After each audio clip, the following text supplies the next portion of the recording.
conversation. Steve Copeland from the couch conversation. Steve Copeland from the couch conversation. Steve Copeland from the couch conversation. Steve Copeland. What's up, cool black baby?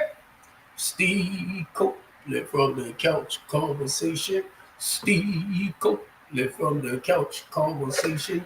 Steve Copeland from the couch conversation show. Hey, family. Once again, Steve Copeland from the couch conversation. Steve Copeland from the couch conversation. Steve Copeland from the couch conversation show. Hey, Helen. Hey, Marcy. Marshland. Hey, Beyond. Look, I'm trying to see with my little readers, right? What is we doing here? Nope, I didn't want to end. Nope. I was thinking about going somewhere else, right? Hey, Chaco, if you playing the game, I can't bring you in if you playing the game. I can't bring you in if you playing the game. Because then I'll be stuck on that screen. But look, I decided to come on, right? And I want to share some things with people. I work with the homeless and the less fortunate population, right? I work with the homeless and the less fortunate population. So what I do, basically, when you come into my life, the goal is to help whatever your issues is to help you turn your life around and plant your feet back on solid ground and help you to move forward. So basically, it's changing the quality of your life. Now, what I do, number one, I have 31 years clean. People worked with me to show me how to turn my life around and become a productive member within society. And that's all I do. I help others to change this, turn this around into a healthier state of mind. Tap, tap, tap for me, y'all. In a healthier state to move forward. Now, if you look at what I do as a human rights advocate, as a community activist, as a person that sponsored other men and women and helping them to deal with life's issues, taking them back inside of themselves to deal with those past traumas in the here and now. So if some of them need to go talk to a therapist, a psychiatrist, or a PRP or counselor, somebody that's more professional that can help guide them, what I do when you come and you talk to me, normally over the phone, it starts off with the intake. Okay? See, a lot of us don't understand the process of helping people to move forward. We just do this. It starts with the conversation, and I got to shut up.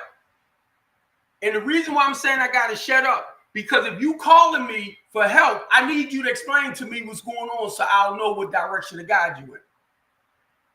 So it's not about over talking you. It's not about fixing you at that moment. It's about learning what's going on with you so that I know better how to direct you. So listening is a very important part when you communicating with people. If you steady talking and you're not listening, then you have a problem with listening. Because you want everybody to, it's like hear you. No, that's not how I roll. I will shut my mouth. Now, if I feel like I'm right about something, that's where I'm at. If you feel like you can see something or you see something a little different that you might can feed to me, please do. But don't push it, because if you push it, I'm gonna go up on you. That's just typical. So if you want to share something with me, you have to put it in perspective of you basically around your experience, because I'll catch that. Oh, so this what you did to get better in that area, this area, in that area. I'll catch that. But if you come in and you like pushing, and I don't mean to, but if you forcing something at me, my wall will go up.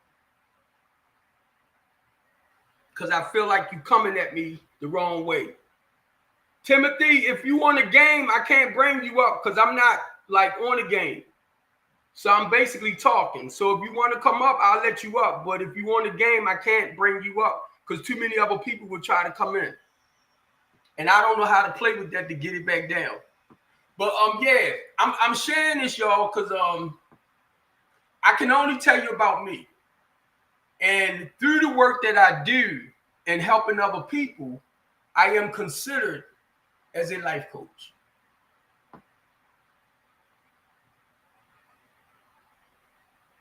And when it comes to people and their life, their feelings, their emotions, their decision economically, socially, financially, when you come to me for that type of guidance, again, is to connect you with the proper people that can help you. So as a life coach, when you come to me, it starts off with communicating. You have to talk. Because if you don't talk to me, then I won't know what to do. So it starts off with communication. Once you start off talking to me, right? My goal, if I see you're a little shy, you're a little uncomfortable, or I'm listening to you, you shy, you're a little uncomfortable. The goal is to help you learn to trust back in yourself. Because the more you begin to feel good about yourself, the more you'll open up to me. But it's more about having faith in you. You being honest with you. You being honest with yourself. To thyself be true. And as a reference of you being honest to you, you only sharing it with me. So you got to feel it inside that maybe I can trust him. I'm going to share this personal thing with him because I want some help. So it's all about communication. It's all about being honest. It's all about you having faith and believing that whatever you're telling me or you feeling inside, I'm going to help you. But you got to feel it in here. If you don't feel it in the inside, then you won't be able to give it. So when you're dealing with me, my goal is to help you feel those things again. I got to make you feel comfortable. It's about making you feel, having faith back in yourself. And in the process of trusting in yourself. See the 4 principles I went with. Communication, number 1. Being honest, to thy own self be true. In those areas where you used to lie and manipulate and playing games, you got to learn to be honest with yourself and understand that it's okay. But it starts in here. And sometimes somebody like me, what I have to do is make you feel comfortable and help you understand that I want to say that ooh feeling, that ooh. But it helps you go into a vulnerable state. It makes you feel a little vulnerable. I ain't used to this. I'm not used to feeling like sensitive, warm. What is that? As a man, I'm supposed to be strong. I'm supposed to be tough. I can't tell nobody what went on in my past. I can't tell you about those deep, dark secrets, that trauma that happened in my life, right? I can't tell you those things because I'm scared you're going to judge me. So you come in my life, I have to help you feel comfortable.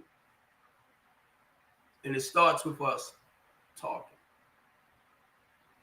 And if I feel as though your self-esteem is down, it's about helping you feel that spirit of honesty, faith back in you, Everything goes back here. Trust back in you. So once you start to feel those things right within you, that'll open up that door more and more for you to be comfortable with me. Because now you trusting back in yourself. So it's like, okay, I can share this. I can share that. And in the process of you being honest and opening up yourself, being honest, having faith and being truthful, my thing is to encourage you and motivate you to talk with that therapist, that psychiatrist, somebody, mainly if you got some issues going here. And it's okay. It's okay. It's okay if you're dealing with like PTSD, you're dealing with OCD, you're dealing with bipolar, you're dealing with schizophrenia, you're dealing with these issues. It's okay. Some people know how to cope with it naturally, normally. Hey, T lady. Some people know how to cope with it like that. Some people have to reach out towards extra help.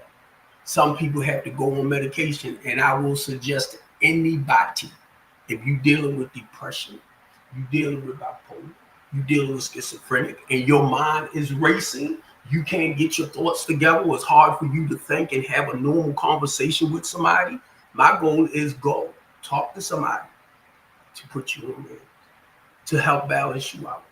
That's all it is.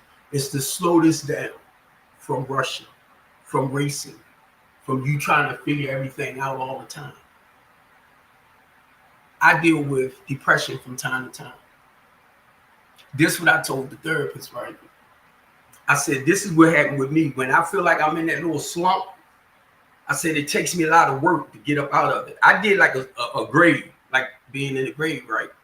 And I said, how you be fighting to crawl out that grave and you slide back down and you get to fighting and you slide back down. She said, I like that scenario because you have to fight.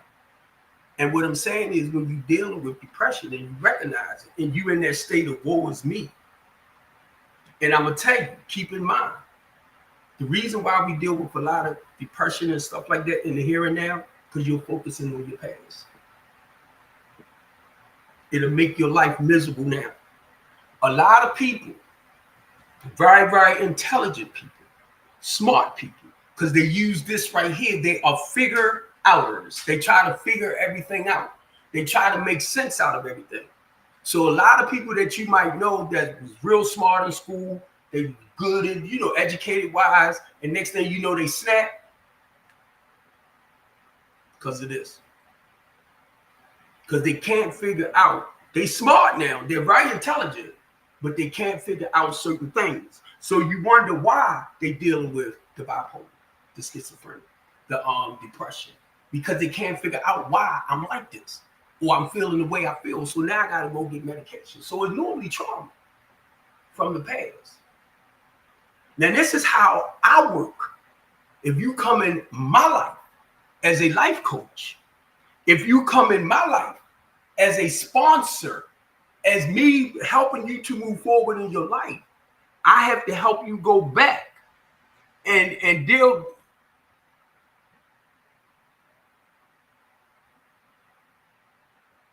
Oh, thanks, Creative.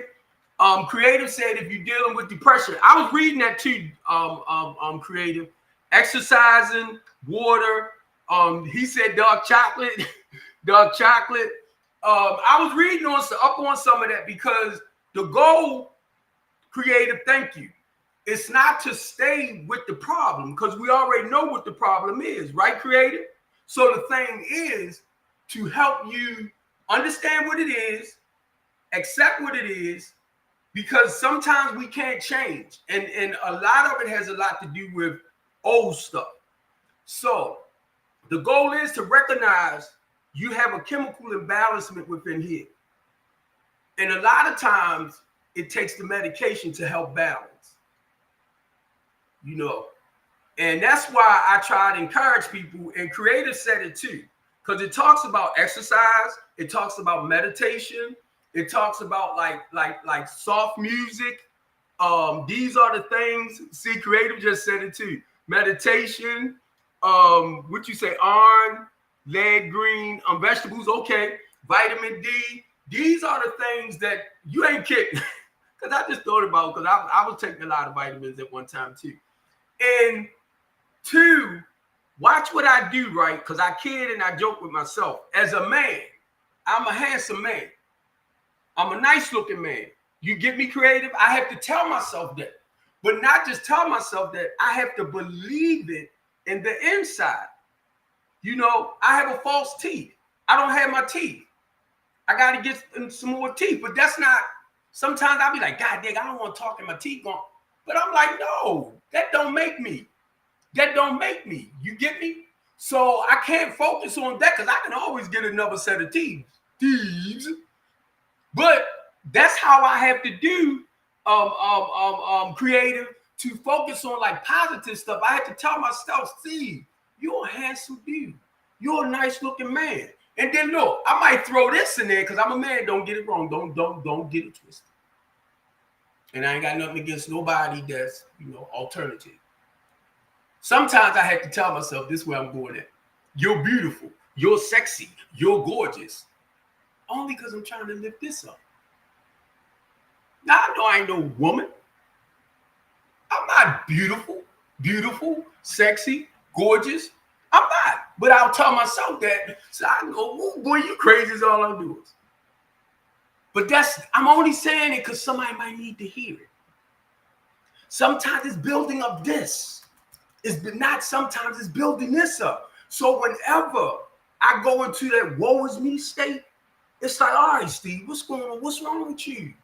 Because sometimes it's either something I focused on or something that's not, I need to do. It's something that I either took the focus off or I said something wrong to somebody and I might need to go and correct it because it's basically my conscience.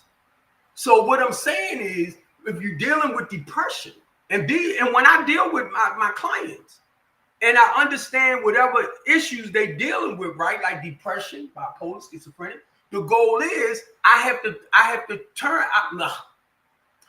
to work with you by helping you focus on something more positive, like yourself. If you wear a certain amount of weight and you talking about I'm fat, I'm this, I'm that, and I'm no, you're not gonna do that around me. So the goal is, no matter how you might be weight-wise, is to encourage you and help you to find love within this. If you are, because the thing is, we can lose weight. We can lose weight. You can change all that. So the thing is, in here, I had to love me. I had to learn to love me.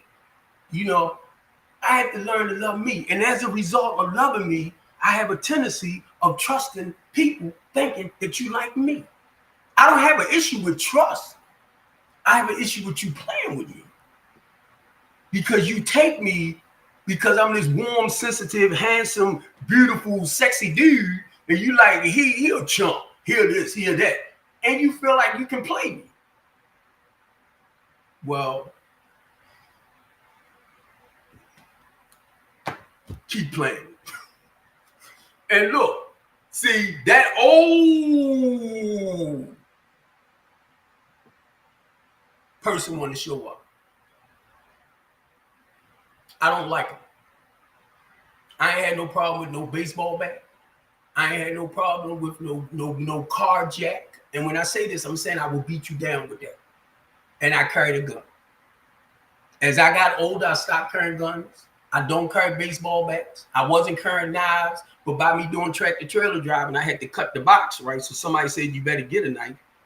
So I was picking with some people one day, right? I was playing with them, and I'm like, I don't carry guns. I don't carry knives. I don't carry bang bangs. Let me watch that for they flag me. I said, I don't carry that, right? And somebody said, you better carry one of them. I said, the reason why I'm carrying because I'm BLK, and I will use it. Because my past showed me I had no problem. So they said you need to carry one.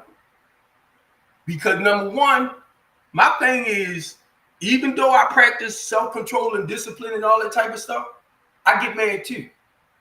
And certain things that happen, I might want to retaliate. Now I'm saying this, and I love to say it, and I kid and I joke as I say it, right? I ain't trying to go over to them bars, behind them bars. No, I kid and I joke and I say this. Why the freak I want to be around a bunch of men like that? All day long, every day long. Why do I want to be around a bunch of men like that? I'm talking about me.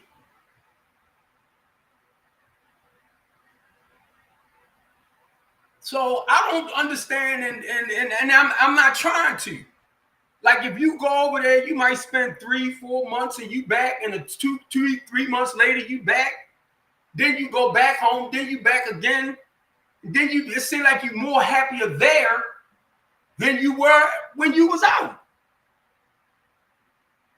And I'm listening to these guys over there, and I'm like, huh?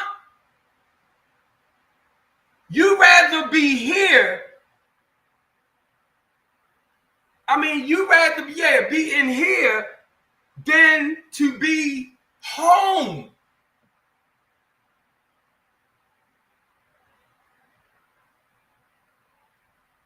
And what I mean, come on. Because if you want me to get real with it, why I want to be around me? Why do I want to be around a bunch of goddamn men, right? Now, they don't want you to wear your shirts off and all that type of stuff. I'm sorry, I think y'all on the game. That's why I can't let you in. I don't want to be around a bunch of men. He got his shirt off. He all bucked. And I'm like, I need to go work out and all of this. And, you know, he over there trying to look like he trying to get your attention. I'm like, well, not my attention. I'm just saying get attention from. That stuff go on. That stuff go on. Because it's what happened behind there. Stay behind there. No. Get me out of here. I'm too pretty to be here. I'm too beautiful to be in prison behind bars. Then I got to get in there, right? I got to get bass in my voice. Hey, bro, how you doing, man? Steve Copeland from the Couch Conversation. Steve Copeland from the Couch. Man, I heard of you. I know you did, Steve Copeland. Man, where you get that bass from when I came in prison?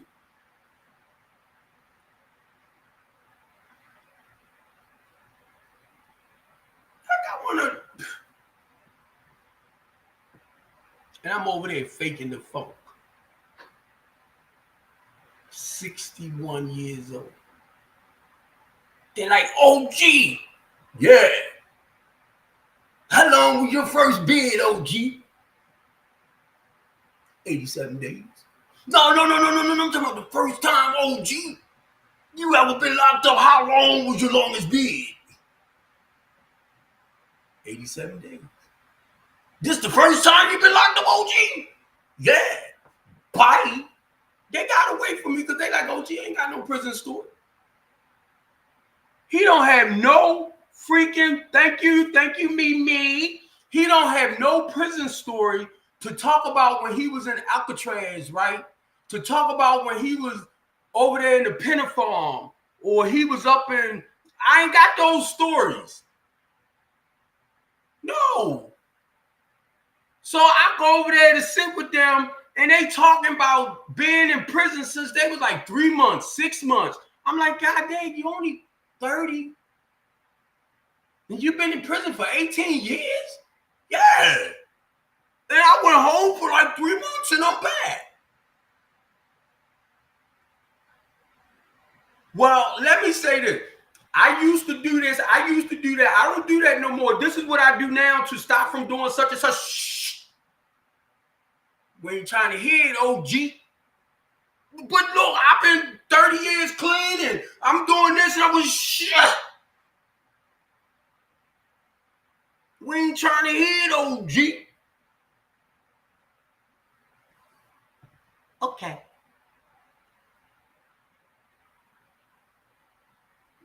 If it ain't about prison, if it ain't about, you know what? They had to teach me. When you go to the bathroom, use the urinal.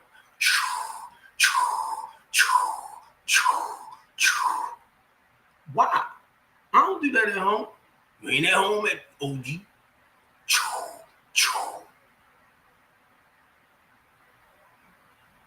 Certain things you can't say because you're around a bunch of men. So you learn what not to say, what to do. Now they actually starting to teach me because I'm new. I'm like the new kid on the block. I know. I'm on the other side. I'm used to coming into prison because I had a prison commitment when I used to do the wide building for almost 10 years. So I'm used to coming in, encouraging and motivating our men that when you come home to do the right thing. Something we was talking about last night, Mimi. A lot of them might not have the finances to be a part of their children's lives, but it's nothing like hugging them and embracing them and telling them that you love them. This what Mimi Talk Show was about yesterday. And I had to look back at that because some people, because of the I'm trying to get it the first question back, Mimi. Because of them not paying child support or something like that. I'm trying to get it. Should they be a part of the kids' lives? Responsible in that way. And I looked at it right. And 1 minute you could say, no, they shouldn't be a part. But then I had to look at some people don't have finances like that. And I'm 62. I cannot tell y'all if my father is alive or not. That hurts to this day. It hurts. Right? Sometimes I'll be like, why you ain't come looking for me? Why you didn't reach out to me? And when I first got clean, I started doing that research. People research on them. And it hurted me so bad, my sponsor told me let it go. I had to let it go. And then a couple of more years later, I started searching again. I was going to hire a detective and everything to go and search, try to find my father. And the pain came back again. And I knew by this time it was too intense and I had to let it go. So when I hear children, or if a man is not involved in their children's lives, that really bothers me. It really bothers me. You know, they did not ask to be here. And if you wasn't going to try to be responsible, knowing that there's a chance you sleep with that female, there's a good chance, you know, you might meet up. That egg might meet. You know, that thing might meet. If you're not willing to take care of your responsibilities, I'm so sorry. I'm trying to get somebody to come up that I kind of know, because if I click yes, it might be people on them games that's trying to get in. So, because they playing the games and I don't know how to just take them right back out like that. But I don't want to just talk by myself. So, but that's something that I definitely wanted to come on here about. And tap for me, y'all. That's something that I wanted to come on about, right? Because being a life coach. And what I start understanding, some people are certified in that area. Mine is more personal in helping people to get their life together. Now, the goal is, and I was talking to somebody about it, maybe working on getting a certificate, right? But I've been doing this. This is what I've been doing for 31 years. It's helping people put their lives back in order. And that's basically what a life coach does. Help people to achieve their personal goals. So whenever you come into my life, it's to help you turn the quality of your life around. And most of the people that I deal with are either people that's on the verge of being homeless and they don't want to go into shelters. So 9 times out of 10, if a person fell on hard times, it's a reason why. Maybe a loss of job, maybe a loss of whoever they was with that was maintaining the finances. You know, it could be along that line, just being irresponsible with money. So you have to talk with me. And while you talking to me, I'm jotting down what you're saying. So now, before you come into my housing program, you have to sign up for the mental health program. And if you have children, you have to sign your children up for the mental health program too. Because 9 times out of 10, whatever your struggle is or your trauma is, and you have to drag them along with you, they're going through something too. So the goal is to get them the necessary help too that they need to balance them back out as children. Now, what I have a tendency of doing, if you have children and you come into my housing program, I embrace your children. I hug them. Hey, no, that. The goal is I try to feel them out to see if they like stiffed up, is they hurting because of the stress that their parents might have been going through, you know, mainly if they're going from house to house or they sleeping from pillow to post, all that type of stuff. I feel them out. And that way, you know, I get that sense of knowing whether they need that extra help too. So that's why if you come into my housing program, and I deal mainly with women and children, the goal is to get you the proper help and to get your children the proper help. I deal with men too. Most of the men that come into my housing program, they are single and some have a couple of kids with them. Well, you come into my transitional housing program because you can't afford to pay that $1,200, $1,400 a month for regular rent. The goal is when you come in, you're doing the necessary things to help turn your life around. So once you leave the program, you get into a more stable place. The goal with me is to get you into a low to moderate income house. Rather Section 8, rather is according to your monthly income. And not only that, knowing here that you can get a voucher, a Section 8 voucher to buy a house. To buy a house, right? So you can get into the housing program. So I'm just sharing with y'all, this is what I do when people come to me for help. I can't tell nobody else how to run their housing program. I can't tell you what to do. Don't come telling me what to do with mine. But we can work together. So don't get it wrong. I can learn from you. If you've been doing it a lot longer than me and you stable with it, you getting funding for it, stuff like that, in that dollar.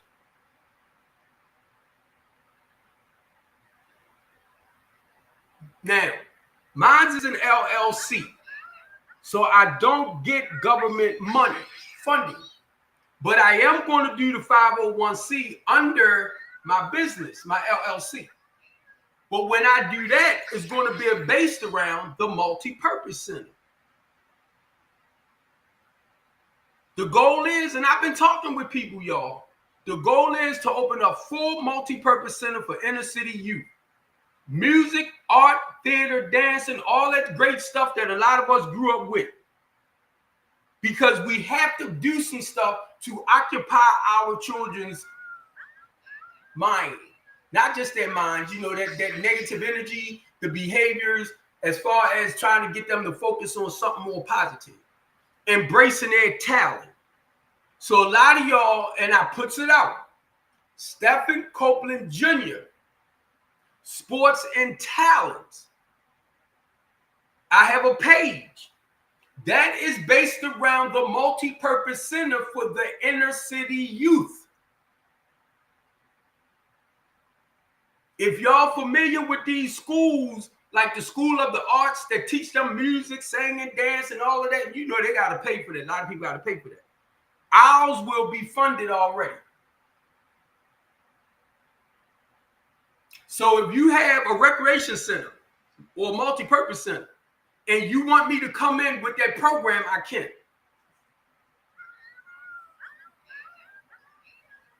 I done already talked with people that understand where I'm going at, that's willing to come and volunteer.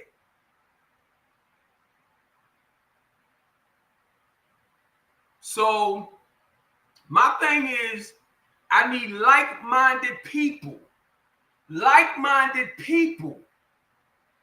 that want to actually see change is being made. I need like-minded people. I need a team that will speak out. We on the same accord. So if we go out somewhere to say like a town hall meeting, a rally, or protest, and I don't want to speak, but we speak the same language, you might be more conservative with your words than me. Or you might have a better way of, explaining it. I'm not mad about that. Look, one thing I've learned because of me coming out of school or dropping out. That's what I was told last night. Drop out in the 10th grade. My vocabulary is limited. So, as I done gotten older, I'm older now, but I kind of know what to say with certain things to sound a little bit more professional and productive. You get me? But my vocabulary. That's why I understand why it's so important to get a good education, a great education.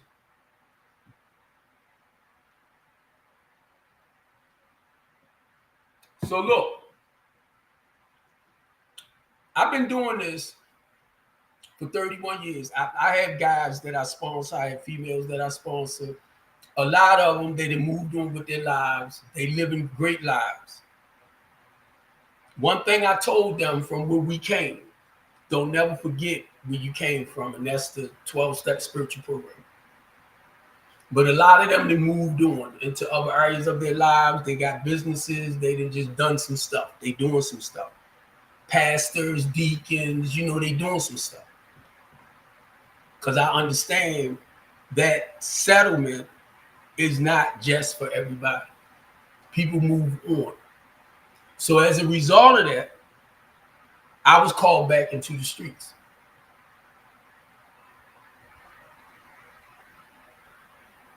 So when you hear me say I'm a community activist, when you hear me say I'm a human rights advocate, basically I represent the people. I come from that. Who can better help them? So this is what I came on to talk about, because as a community activist, and I work with the community, helping to change social skills and helping to change, I want to say, their economic lifestyle as well. Because once again, if you're a part of my program and you're making somewhere between $12 and $15 an hour, the goal is to get you an apprenticeship program or a professional program, wherever it's trucking, wherever it's nursing, wherever it's cement, a professional type job where you can go from 15, 20 on up. You get me? So most of my clients, that's what I tell them to do. Work this job right here for about a year to let me see that you're serious. Then I will make sure we sign you up for the apprenticeship program. And it don't have to be a year. You just have to show me by you paying your monthly, taking care of your responsibilities, by paying your portion for staying in the room. Every month you pay me in between the 1st and the 5th of the month. Then you paying your own cell phone bills, whatever little financial responsibilities you have, and I see you doing it. And I see you cooking, I see you cleaning, I see you being responsible, I see you being productive, and I see you doing things where, it's time for them to move forward into your own place. And prayerfully, you won't make the same mistakes again. Pray for me. That's what I'm about. That's what strengthening the community is all about. It's about changing the quality of individual and family lives, moving them in a more positive direction. In my housing program, you'll gain the courage, you'll gain the confidence, you'll start trusting in yourself, you'll start believing back in yourself, you start to live by some morals, values, and principles. And I see that, say like if you was homeless and you was living in a certain area where your place was real filthy, I'm coming in to make sure you keeping your stuff right. because I have to see you do the actual work to change. And sometimes people come in, they have all the great tendencies. You give them a couple of months later, then that other side shows back up again. And all of a sudden, I'm the problem. I'm the problem. And the reason why I'm the problem, because when you feel like you want to play, then I got to go up a little bit more to become that disciplinary. So I have to challenge you. Either you're going to grow or you're going to go. Because you hold the space up for somebody else. So as a community activist, right, I'm out there, I'm dealing with the community, I'm running across people that need that extra help, that extra guidance. Tashira Anderson. Hey, Tashira. Yeah. I believe that if I don't got my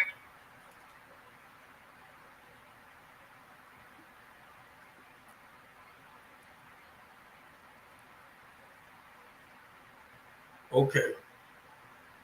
All right. I have to turn that, get that off in case she was getting ready to say something. But yeah, and I'm just sharing how strengthen the community, how I work with people, how I run my housing program. And I have helped people get into their own places. I help people with vouchers, not just me. When you hear me say I'm just talking about me on the personal level. But I work with other people when it comes to us doing what needs to be done for people, for individuals and families. You know, as a human rights advocate, and I try to share this with most of our politicians, our religious organizers, religion that tends to want to keep our people trapped. I didn't understand that at one point. But you have so many religious organizations, because of their religious practices and their religious doctrine, right? They tend to keep our people enslaved and oppressed. You have a lot of Christians that's miserable because they cannot live that life of trying to be perfect. They will act like they can. And they so indoctrinated, if you don't live a certain way, you go into that other place. I done had them come at me with certain things, and I'm like, you don't even have that power. You don't have that power to condemn me. And then because of my connection and my relationship, I know where I'm going.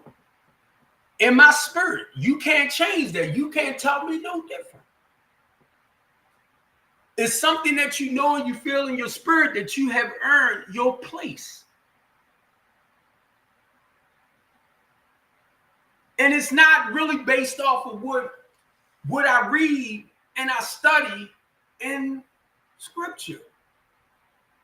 That helps give me that shows me, it gives me a sense of direction and where God is trying to get me to go. How God wants me to live this life. I already know, reading the commandments and reading the laws, the 5 books of Moses, I already know from the instructions on how God wants me to live my life. So what I do, I strive to be the best person I can be each and every day. I ain't talking about tomorrow. I'm talking about like right now. And I said that the other day. I'm talking about right now. I strive to be the best goddamn bald-head dude, missing teeth, person, human being I can be. And it's not based around your religious teaching. No more.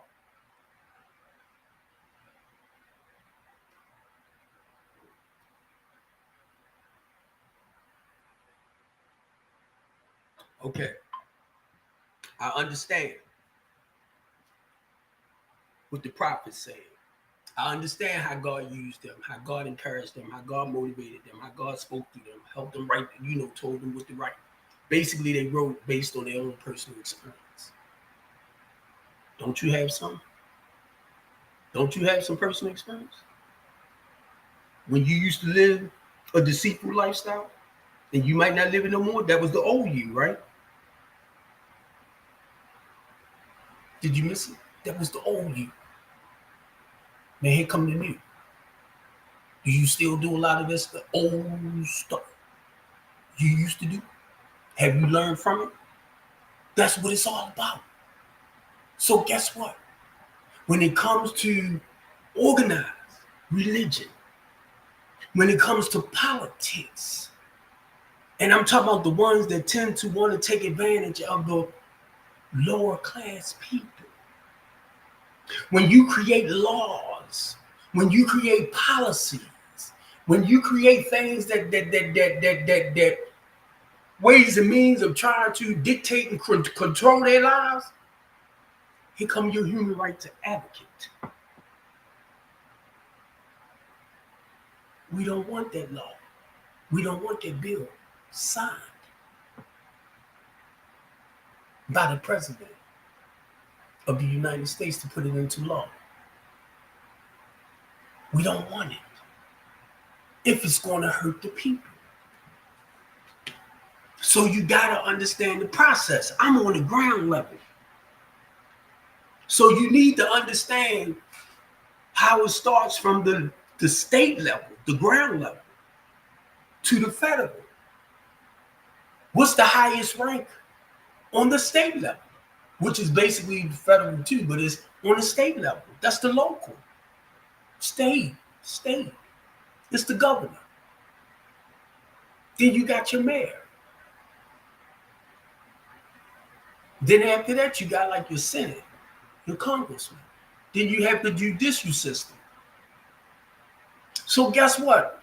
I had to learn the process. I don't have to get an A+ in this. That's all I got to do is understand the process of what they do and how they do it. I don't have no master's degree and none of this or no PhD and all of that. It's just I take simple stuff, as simple as possible, and I just use it. Based around an old habit and a new way of life. So if I'm presented with something to come out and speak about the school system and why it's so important to educate our children, I would be wrong not to say that I dropped out in the 10th grade. I have a 9th grade education. My vocabulary is not that extensive. Thank you, Robbie. Tap, tap, tap for me, y'all. And that's why I say it's so important to educate our kids.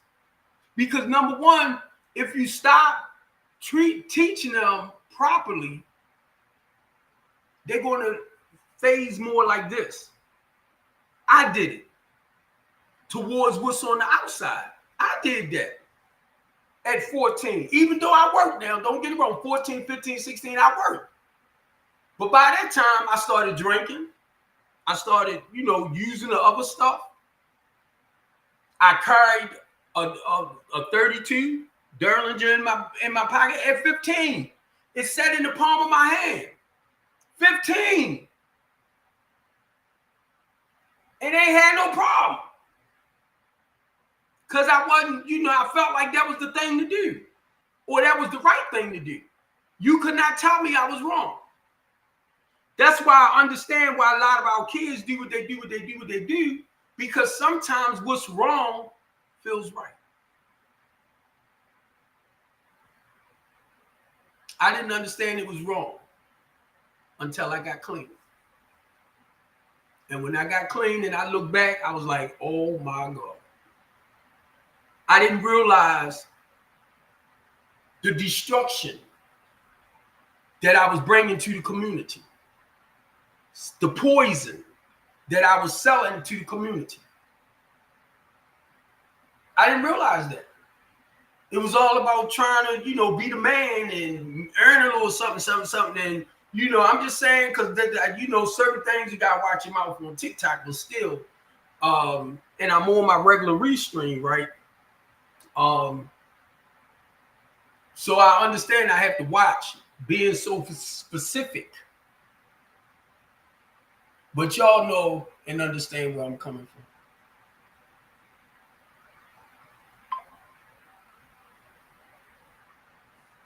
So as a human rights advocate, right, the goal is I had to understand about our civil rights, equal rights, and constitutional rights.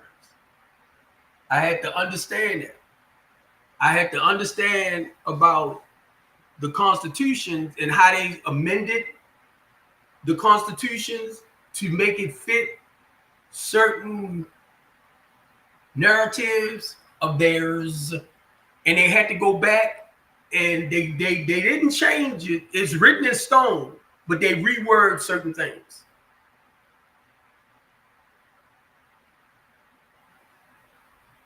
Now, I don't know what the heck I'm doing, but it's God who had me seeing certain things and doing certain things. So if you study political science and all that type of stuff, you know a lot more than me. You are very educated in the area. I just know enough that to come and fight against whatever you're doing to hurt the people. That's all I know. From the people I deal with, we come together and we sit down and we discuss these bills that they trying to get, into law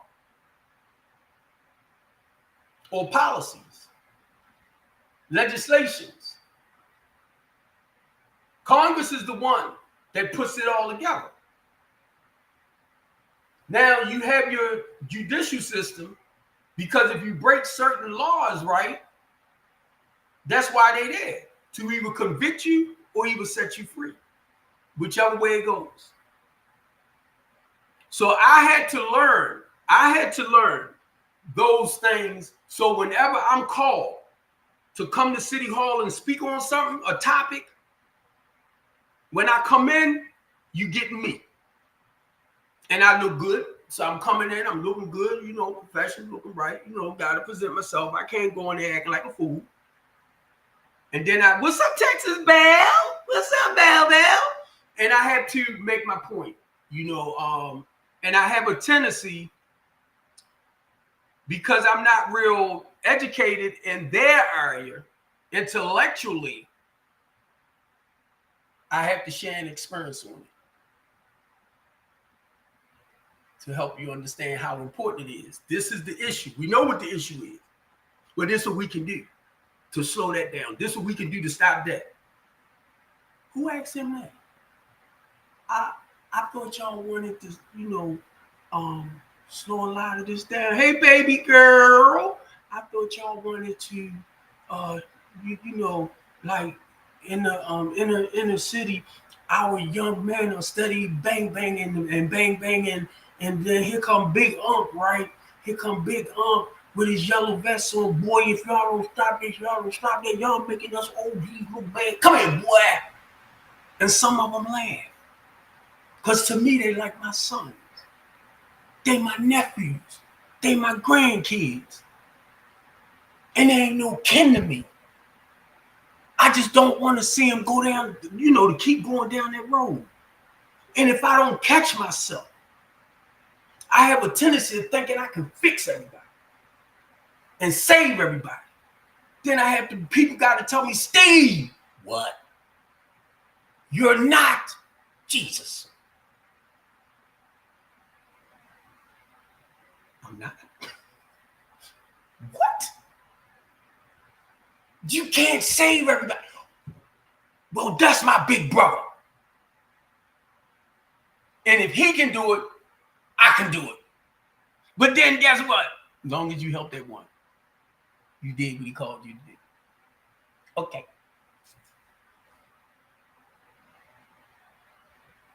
I ain't understand a lot of that. Sometimes you can't help the multitude. But if you can just grab that one, and you might not never know who it is, but if I'm in the streets, guess what? It's always that one I'll talk to. And guess what? If you want to come out of this and stay out of this a day at a time, I got you. You need to go back and get your GED? I got you. You want to get your high school diploma? I got you. You want to get into what vision or what would you like to do when you get older? Well, I want to be a tractor trailer driver, or I want to be a construction worker. Okay, we're gonna get you into a tractor trailer school. We're gonna get you into this apprenticeship program.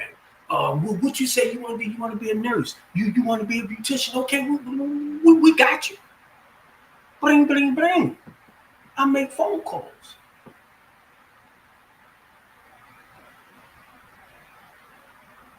You need a 1-bedroom place?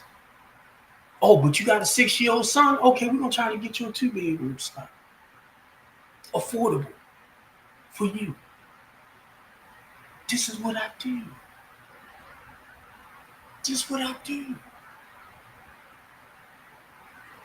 So when you hear me say, right, I'm an ordained deacon. And if you know anything about Stephen, that's my name. And his purpose and his calling was to go back and help the inner city people. Because the elders, not the elders, the ministers, the preachers, the pastors, they had to go out, the apostles, and minister. So what they did, they got Stephen and 6 others, which is Steve Copeland, an honorable man. I know how I'm supposed to be. What's up, Two-Job? I know how I'm supposed to be. So I walk it to the best of my ability and I represent it to the best of my human abilities. I'm supposed to have 1 wife, not 4 and 5 girlfriends beside that wife.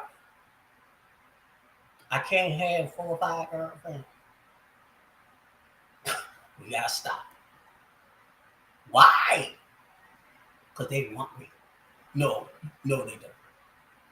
I had to be an honorable man of 1 wife, taking care of my family, living accordingly. I represent him. And not just I represent Christ, I represent my bishop because I'm under my bishop. So when I'm out there in the streets, it's not to act like a fool because I don't want you to think, well, he go to the Church of Redeemed. If that's what he learned at the Church of Redeemed. No, it's not. No, it's not. No. But I represent on the street level the church itself. And the church itself is the body of Christ. Let's not get it twisted. So when I'm out, a lot of that slicky woo-woo stuff gotta go. Yeah, bro, I know when I was out there and I used to, yeah, bro, you better get my goddamn on stuff right. If you don't get it right,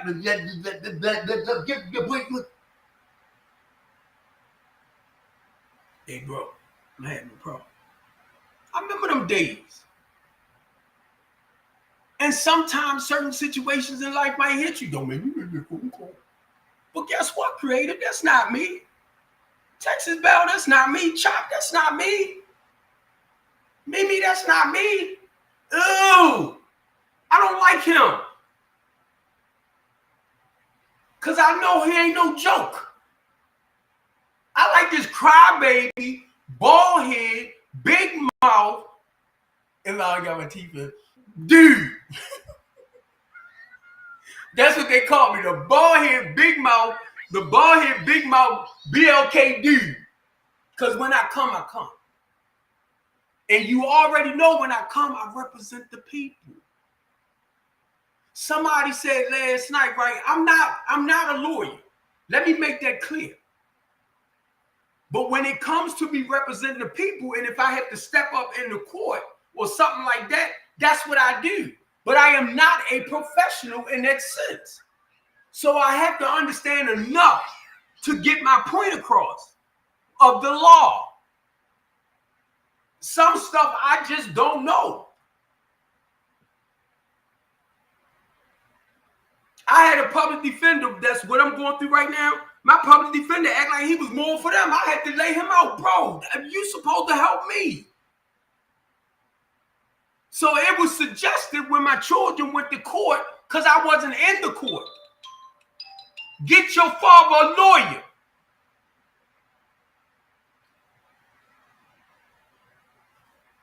Because of the stuff I'm going through.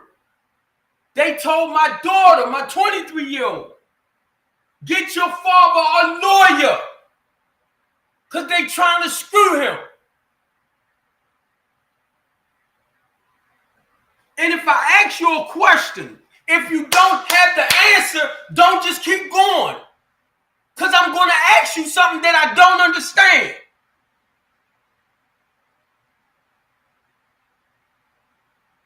And if you don't have the answer, just say it. Because I don't know a lot of this stuff.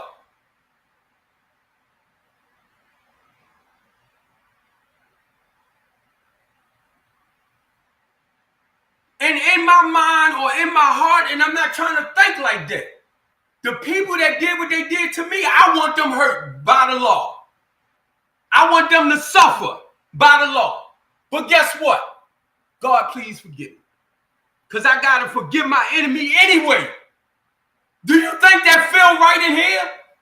When I know they set me up to do what they did?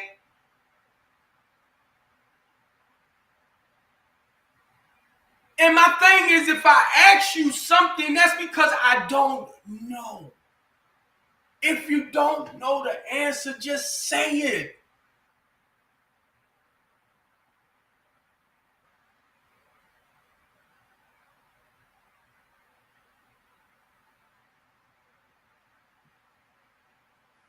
Hey, Spice, baby.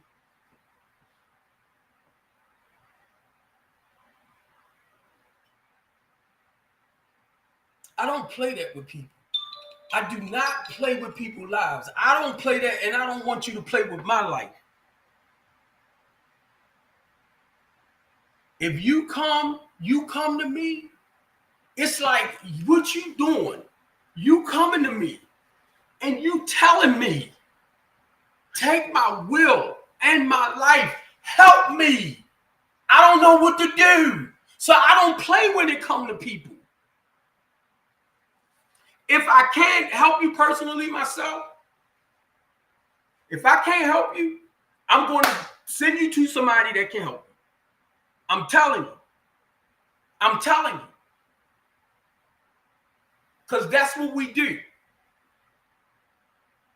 That's what I do as a loving, caring, kind, considerate person.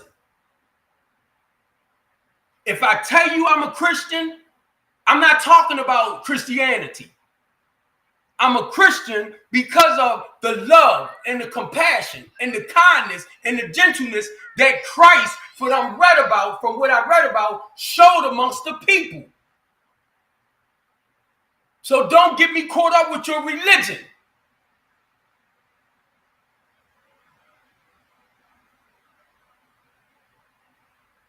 That's why I fight against organized religion and politics that tends to keep our people enslaved.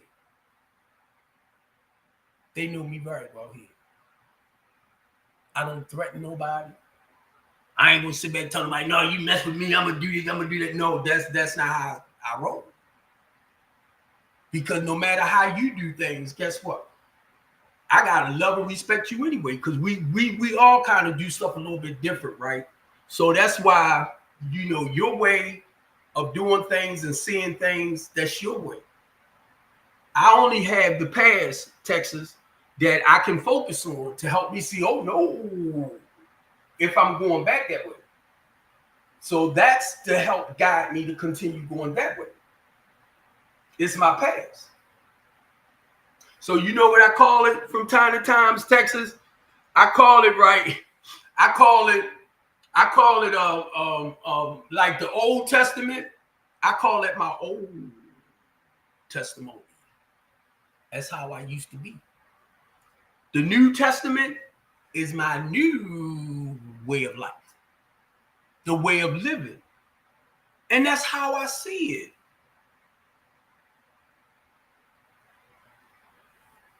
When I was looking at something today, right? And it was talking about David. And it was talking about David had like 300 wives and, you know, about 100 and something concubines, something like that, right? Well, anyway, he had a lot. But it wasn't that he was supposed to have these many. He just needed one. And then on top of that, you know, he killed Bathsheba husband. And mind you, the only reason why I'm sharing that, because when I stepped outside my second marriage, God took me to David. And God told me, Steve Copeland, no matter how you stumble and fall, I love you anyway. And I was like, thank you. Because I was hurt. I was hurt because I felt like I failed him. And please don't take it wrong. My ex-wife is my ex-wife. But I needed to find that peace back within me. I didn't need to be there for her to beat me up and beat me down. You did this, you did that. I was already tore up. And I'm only sharing with y'all how I had to grow. I needed to get right back with him. I don't care what nobody say. It was not man. It was not man. I needed to get my soul. I needed to get my spirit. I needed to get my mind. I needed to get myself back right with him. So if you want to know how I did that, I had slipped away from reading scripture and all that type of stuff. I wasn't listening to the gospel music to feed my spirit. So because I wasn't feeding myself like that, I started going back. Let me go that way. The opposite way. Repeating the old behaviors and doing the same things. So I had to stop. It wasn't easy. I didn't just stop like that. I had to stop going around the females that I was running with. I had to stop calling their phones. I had them in my phone, so I didn't remember the number, so I had to delete it, right? So that way I wouldn't call them. I wouldn't go. I had to start reading back into the Bible. I had to start feeding that spirit again. I had to start listening to that gospel music. Fred Hammond, Marvin Sapp, and I'm crying like a baby. Every time I listen to Fred Hammond, Marvin Sapp, but because it just fills me and it makes me feel like I'm walking hand in hand with Christ. Listen to what I just said. Feel like I'm walking hand in hand with Jesus Christ. Do you think I want to lose that again? And I'm starting to feel the presence of God on me again. I'm starting to feel that covering over my life again.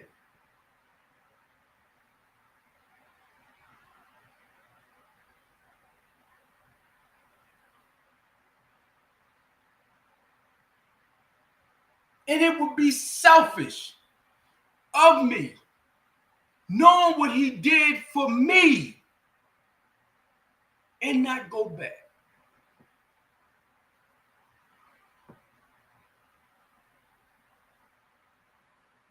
And help others.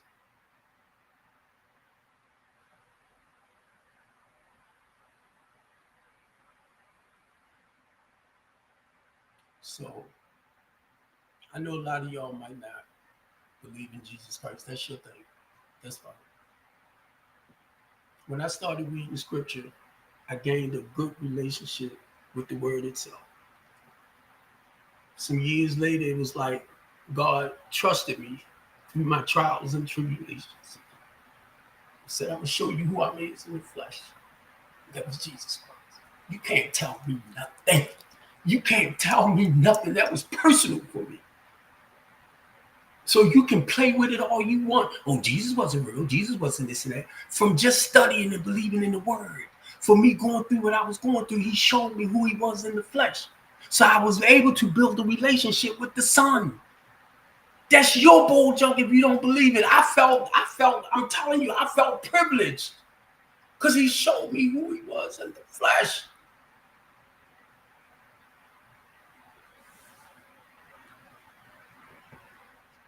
And then after he got crucified and he came back and he said, I'm going to leave one behind. I don't hear y'all talk about that. The Comforter. I don't hear you talk about that. And you know what the Holy Spirit told me one time? I went to look for a King James Version Bible. King James Version Bible. Because I didn't understand the these and the thous and the doop, the doop. I didn't understand. The Holy Spirit hit me and said, guess what? I said, what? I teach you everything you need to know. And the these and the thous came so clear. I said, you know what? I'm going to stop. So you know what I just did? The Father, the Son, the Holy Spirit. Keep it simple. Keep it simple. The Father, the Son, and the Holy Spirit. It's the transformation. It's only one God. It's only one. Okay? I don't care if you read and you study about him through the Islamic faith, Chinese, Hindu, Voodoo. I don't care. I don't care. I go through Jesus Christ. So I can only share with you from what I've been reading and studying in the scripture and how. Now, other than that, I can't tell you about anybody else's religion and what they study. It became personal for me. That's why I do what I do. Because if he came among this earth and tried, and he didn't sin. I wish I could sit here and tell y'all I don't. Sometimes I'm like, you know what? Lord, please forgive me. He already know I'm going to do what I do before I do it. I just try not to keep doing it. And I try not to judge others. I don't care what your lifestyle is. To me, as long as you find peace and joy within your spirit with him, it doesn't matter to nobody else. It doesn't matter. It doesn't matter. And that's what I try to teach people. I don't care what your lifestyle is. If you been and you like a Ben, I mean Ben, y'all probably go back and tell Ben, Steve said something about you. I'm just joking. But look, if you Sheila and you like a Sheila, hey, if you found peace within your spirit and you try not to let others beat you up about what you're doing and stuff, that's it. Because what I started understanding, God loves us in spite of. What I look like telling you, Jesus gave his life for you and he don't like you no more. He don't like you. So what you saying? He's an Indian giver? He gave his life and then he gonna come and snatch it back? And some of y'all be like, yeah, you keep doing what you doing, you keep doing. No. Y'all better start reading other stuff to help the Bible come completely together to some degree. Because it's cut off.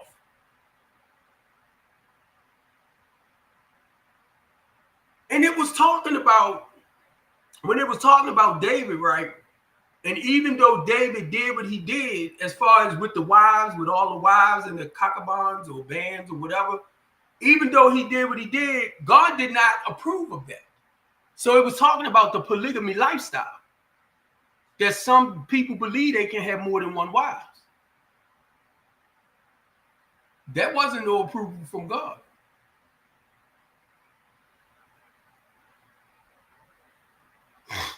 But some people will use scripture to justify their behavior.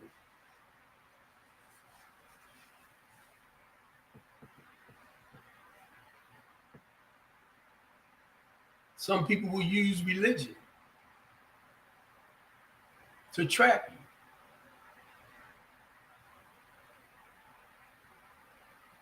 So I didn't understand none of this.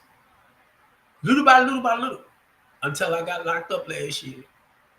And God took me from Genesis to Revelation to help me see you only going through the stuff that my chosen people go through. I'm like, but I don't want to keep going through this. Okay.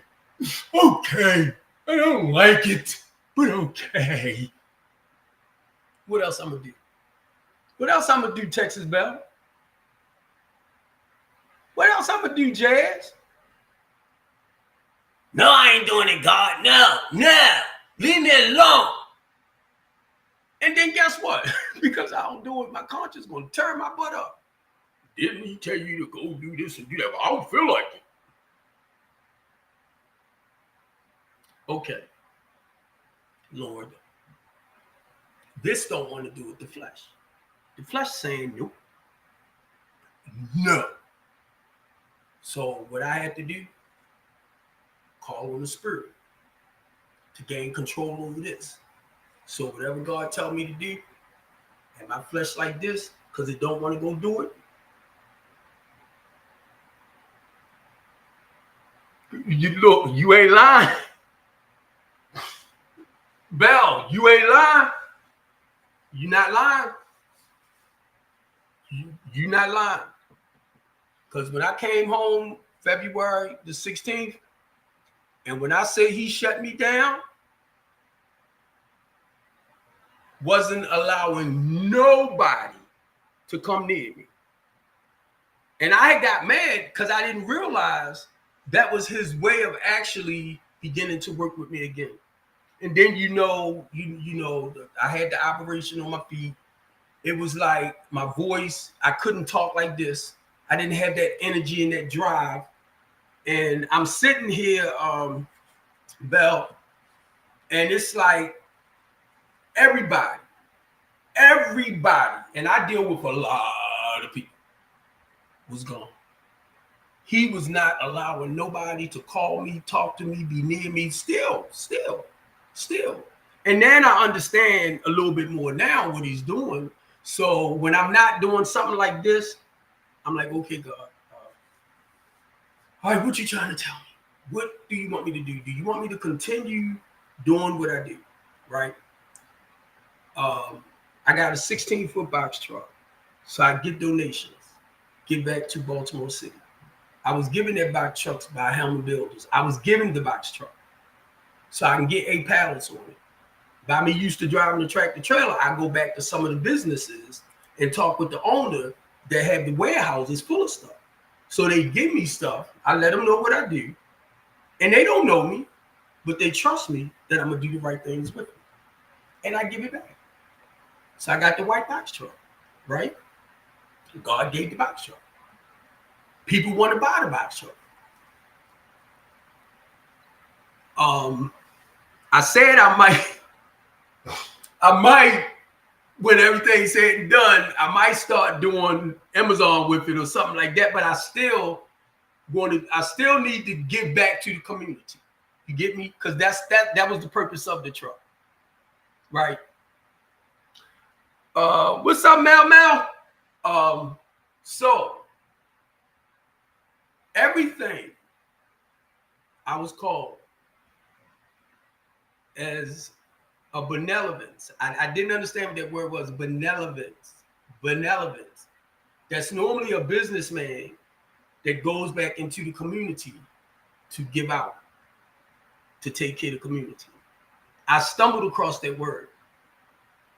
Then to realize as a deacon, right, that was their purpose, was to go back, the elders, the widowers, I'm gonna say you're less fortunate, to feed the community.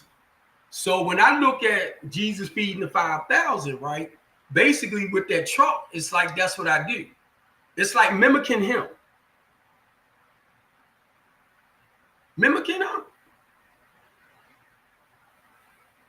So God started showing me. You walking in their footsteps and you being punished like a lot of them got punished. I ain't like it, Bell. I ain't like it, Mel. I'm looking at them like, oh. I need you to go talk to those that create bills to hurt my people. I don't want to go because they can hurt me. Well, guess what? Give me the strength and the courage to go. I was born, and one day that clock won't go. It's going to tick. Time for you to come home, son.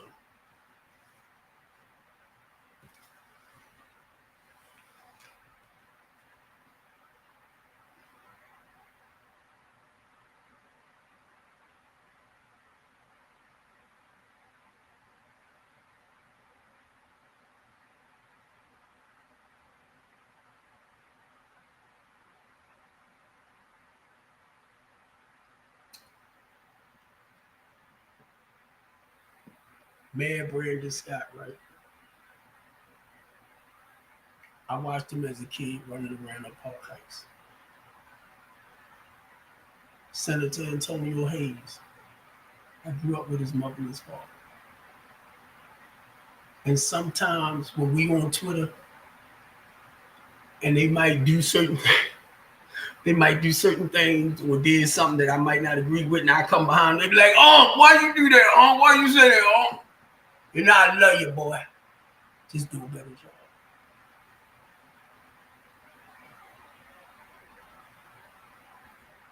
Some of our council members, I get on them about not being in the community helping the people. It's several ones like Coy McCray. He's in the community. I compliment him every time. He's a family man. He's married. He's in the community. Building up. James Torrance, in the community. I told him, I said, I'm going to be nice to you because you just getting in. So the reason why I said that, because he had to have time to start working. I want to see you in the community helping the people. Interacting with the people. So when this 14-year-old got killed, I goes over to the wreck to find out why she wasn't in here. Why was she out there and she ended up getting killed? So I talked with the director. And I'm sorry about, because I know certain words we can't use. I just thought about that. So F1 me. So when I found out that, you know, they barred her from the recreation center, and I heard some things that I didn't like she was a bully, she was this, she was that, and that's no excuse for this young lady to have gotten killed.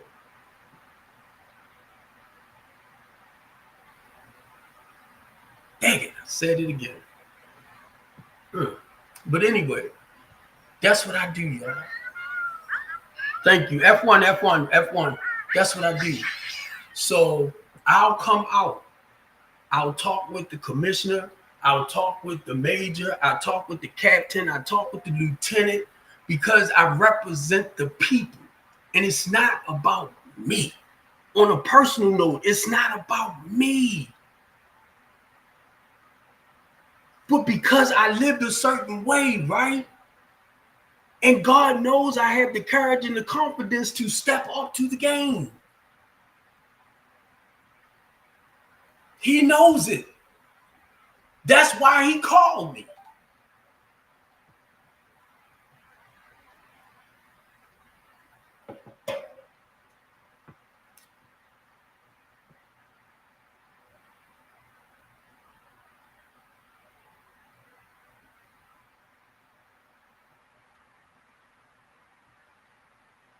Just a little bit. Just a little bit. I got some people that I'm working with. And we're looking at rehabbing and revitalizing houses for the inner city people. Low to moderate income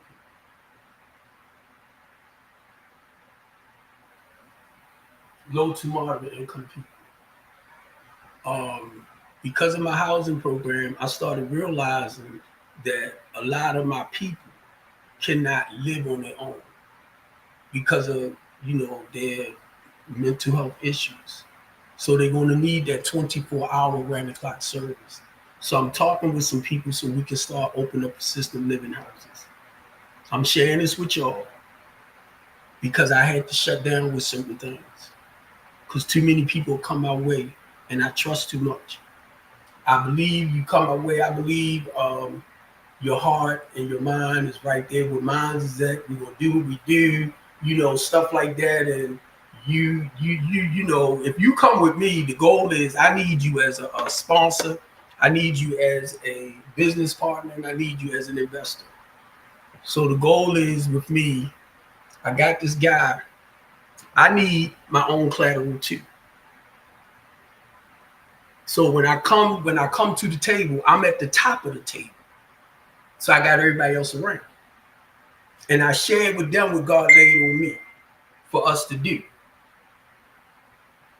And some people, which is understandable because it's business, some people have their own personal motives for why they want to come. My thing is, I just don't want to be on America's Most Wanted, or I don't want to be on America's Greed because of you. See, that's why I won't hang out with what's his name. Y'all know what's his name. What's his name? Trying to get back in. That's why I don't hang out with him. You know, because some of his deals and stuff like that can get you on American Greed. He's a businessman. So I see it. So anyway, if you have that type of mentality, my thing is, and you coming my way, at least be fair with me. So I can see if I want to work with that. Because I know some people cut corners and stuff to make money. I try not to knock it. It's business. But at least be fair with me. Because I ain't trying to go no jail in that sense. Like I told y'all, I got to build up my own self-esteem, Texas. Y'all know how I play. I'm a handsome dude. I'm a nice-looking man. And I got to build up my self-esteem. And it's not for you to think nothing about me in a certain way. No. But I got to build up my own self-esteem. I'm a handsome dude. I'm a nice-looking man. And sometimes I got to tell myself I'm sexy, I'm gorgeous, I'm this, I'm that, just because I got to get out of that dark space. Get out of there, Copeland. But I say that just to build on my self-esteem if I'm feeling down and out. But now, I need you to be honest with me.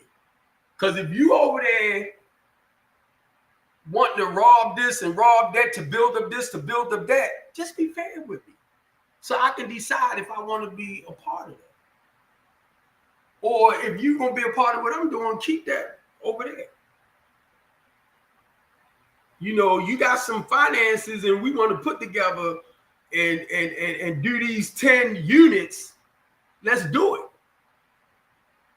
Now, however you, I don't care. Just keep it out of sight, out of mind. Because I know some people business-wise. And it's not to knock you. It's not. That's why I love Donald Trump. Because Donald Trump is good. He's good. He's good. I say this man is bad.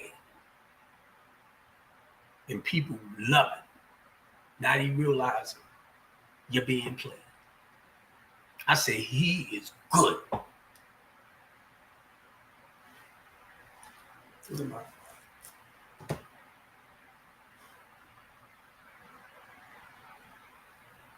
I didn't gain weight. I didn't gain back weight since I've been sitting in this goddamn house. I ain't mad.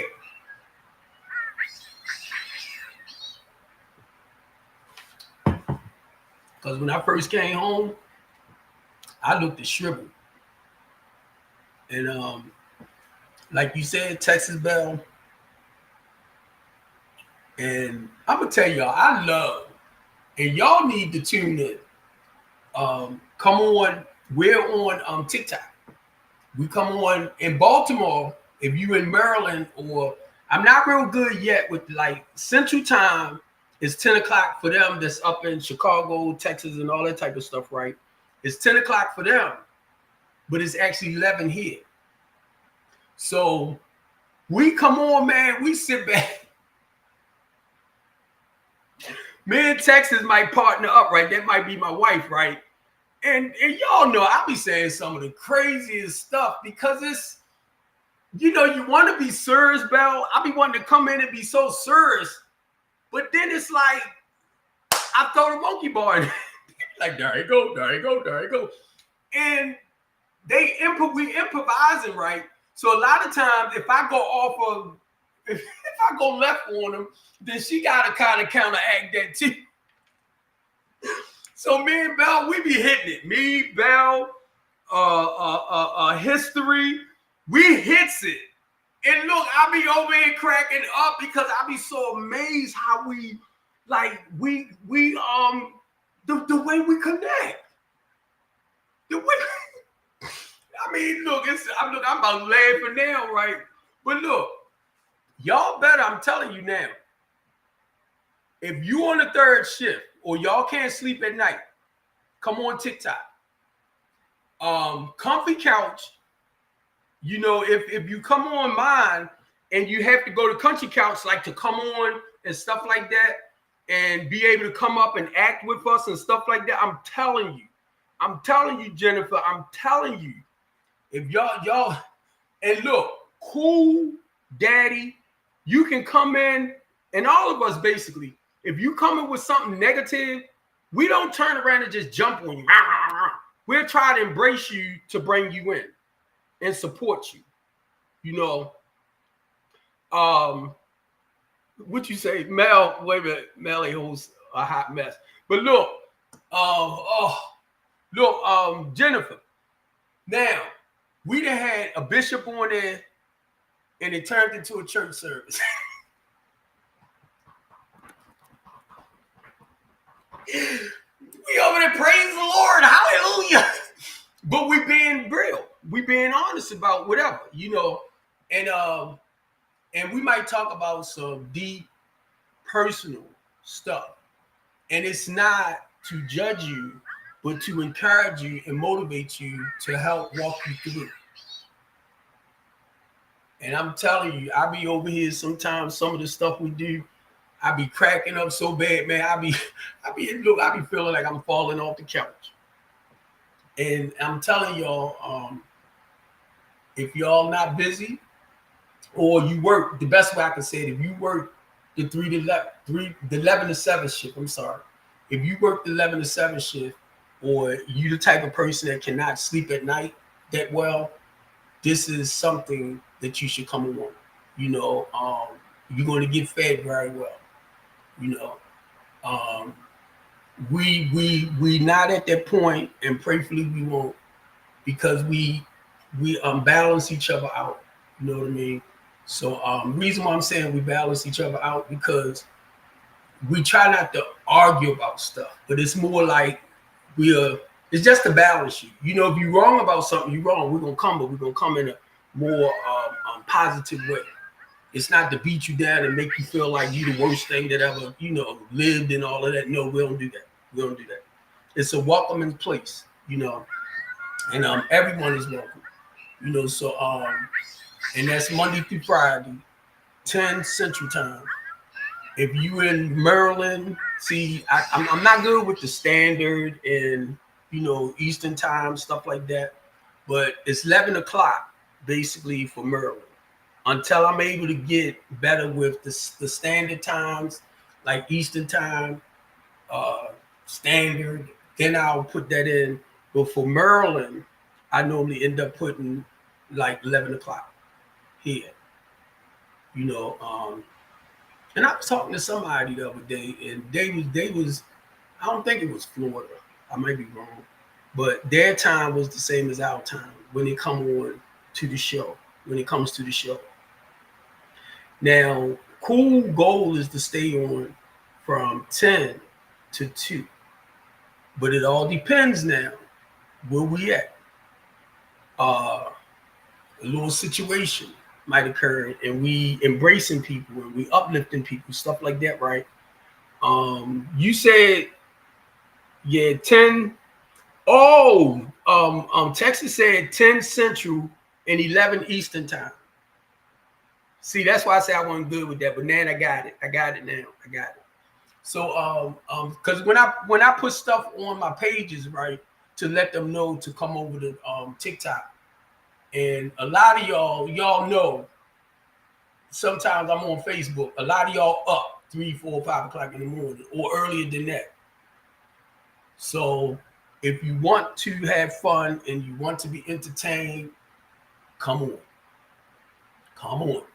So every time Cool send me the video of what the topic is going to be and everything, I send it over to Facebook, I send it over to Twitch, I send it over to Twitter, I send it over to my pages to invite whoever that wants to come on TikTok. If you on TikTok, that's fine. If you a friend of mine or a follower on TikTok, you'll see. So I'm telling you, man, we growing. It's very, very entertaining. It's very funny. Um, like right now, we did Saturday, we did Sunday. I feel like I'm on vacation. I mean, you know how you go to work Monday through Friday, and then you got Saturday and Sunday off, but you can't wait for Monday so you can get back to work. That's how it is. Can't wait. Can't wait. Can't wait. And then, like I said, normally from his normal time, from what I'm understanding, is 10 to 2. But like I said, it all depends on where we at. He might stay on till at least about 4 o'clock, 4 or 5 o'clock, because it'll be 6 over here. So he might stay on a little bit longer. But I'm telling you, man, we be improving and all of that. And then the good part about it, he invites you up. And you might come up and be like, I don't know what to do. I don't know what to say, but it's improvised. So improv or improvise, right? You might not know what to say.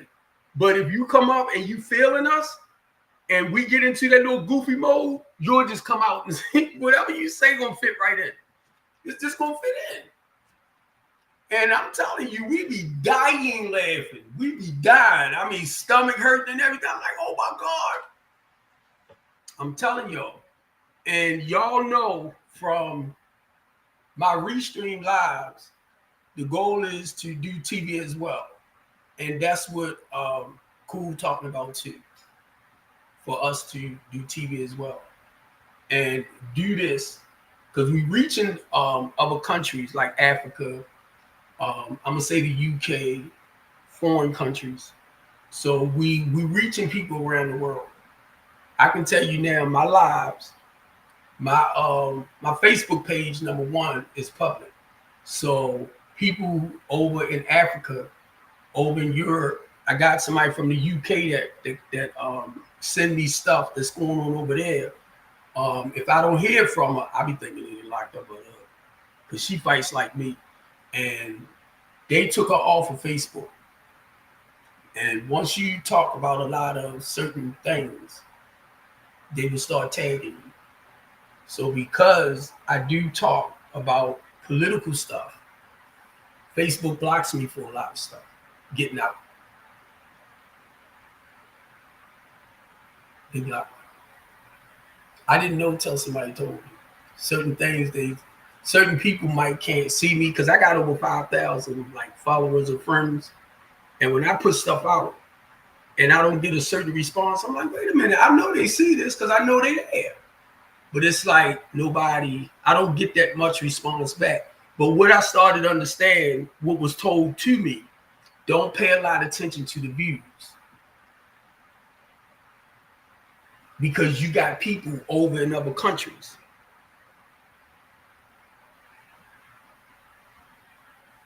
You got people in other countries that watches us, our live streams. Some of them will come in, some of them won't. And that's what I had to understand with Facebook too. If some of my friends are doing a live, I'll come down, but I won't fix it where you can see me on your viewer. But I'm there. And that's what I started understanding about a lot of my followers and everything. Because what they'll do, when they see me outside, they be like, Steve, go look for the couch. I be like, man, I be watching you. I just don't say nothing. I'm like, why? You can push like, comment, whatever. But then I understand because I had to understand because of what I do. Some people like, I got to distance myself from him. And I had to understand it's not personal. It's not. It's not. Because it's like you on the line. And I can tell y'all right now, with the Eastern District in Baltimore City, they know me very well. They know me very well. But they don't know. It's other areas that I mainly work in. Like West. I grew up West, but my houses is East. How you do that? It wasn't something that I planned. It was just some houses that was available on that side. So that's where I mainly started growing the business at.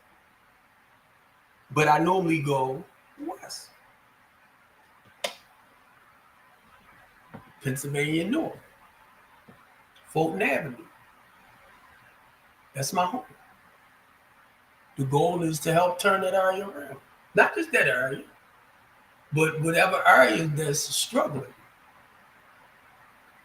I spoke out. I was asked to come out and speak out on what's up, Bad Brad. I was asked to speak out on Baltimore City in crisis, our city in crisis. And the guy from New York, Armstrong Williams from New York, came up here and hosted. And I spoke there. I became a part of Act Now Baltimore. And this is an organization that had pastors and bishops and, to help the politicians, to work with the politicians and working in the inner city. So I was asked to be a part of that by Pastor Hathaway and Colonel Melvin Russell. See, I was asked to be a part of it. And I'm telling you this, and I'll tell everybody that. When I become a part of something, and if I see some injustice stuff going on, I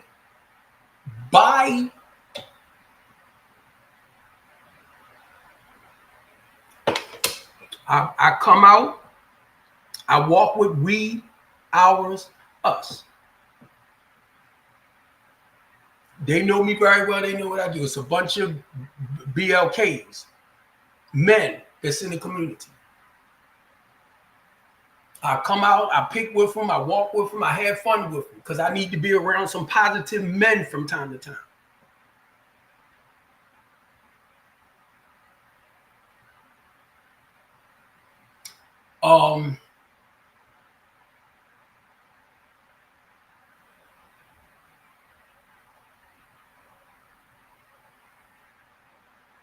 I hate to see I'm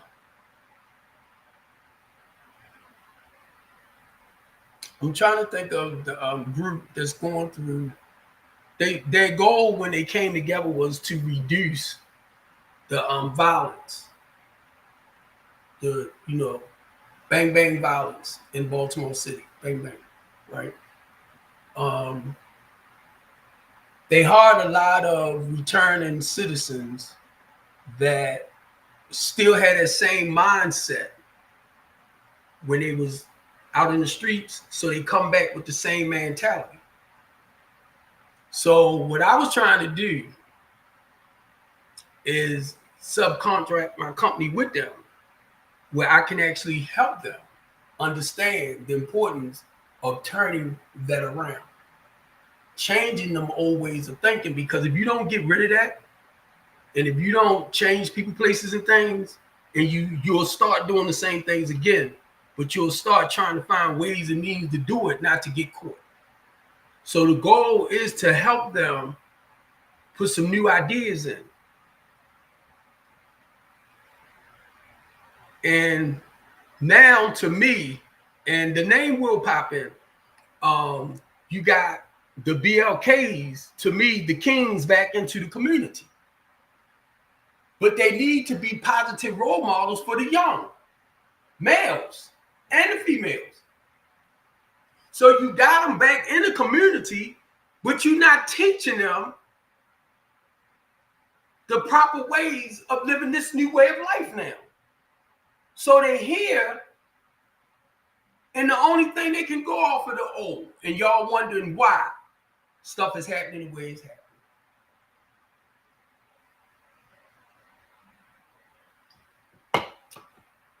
I hate when I can't think of the way I want, but we got we, ours, us that's in the community. And I'm trying to think of the other group with the BLKs in it, which a lot of them been going back to prison. And when I first 31 years ago came in, they said you have to change your old ways of thinking, or you're going to go back. They were saying using, right? But you're going to go back using, but doing the same things you used to do. So you have to change your old ways of thinking. And that journey becomes spiritual. That's what a lot of people don't understand. And when I talk about being spiritual, I'm talking about living by some morals, values, principles, integrity. We already know what it's like to lie, manipulate, and cheat and all that type of stuff. We already know what that's like. But it's flipping it. You know it's there. You know you can practice that if you want to. But then it's to learn some discipline and self-control.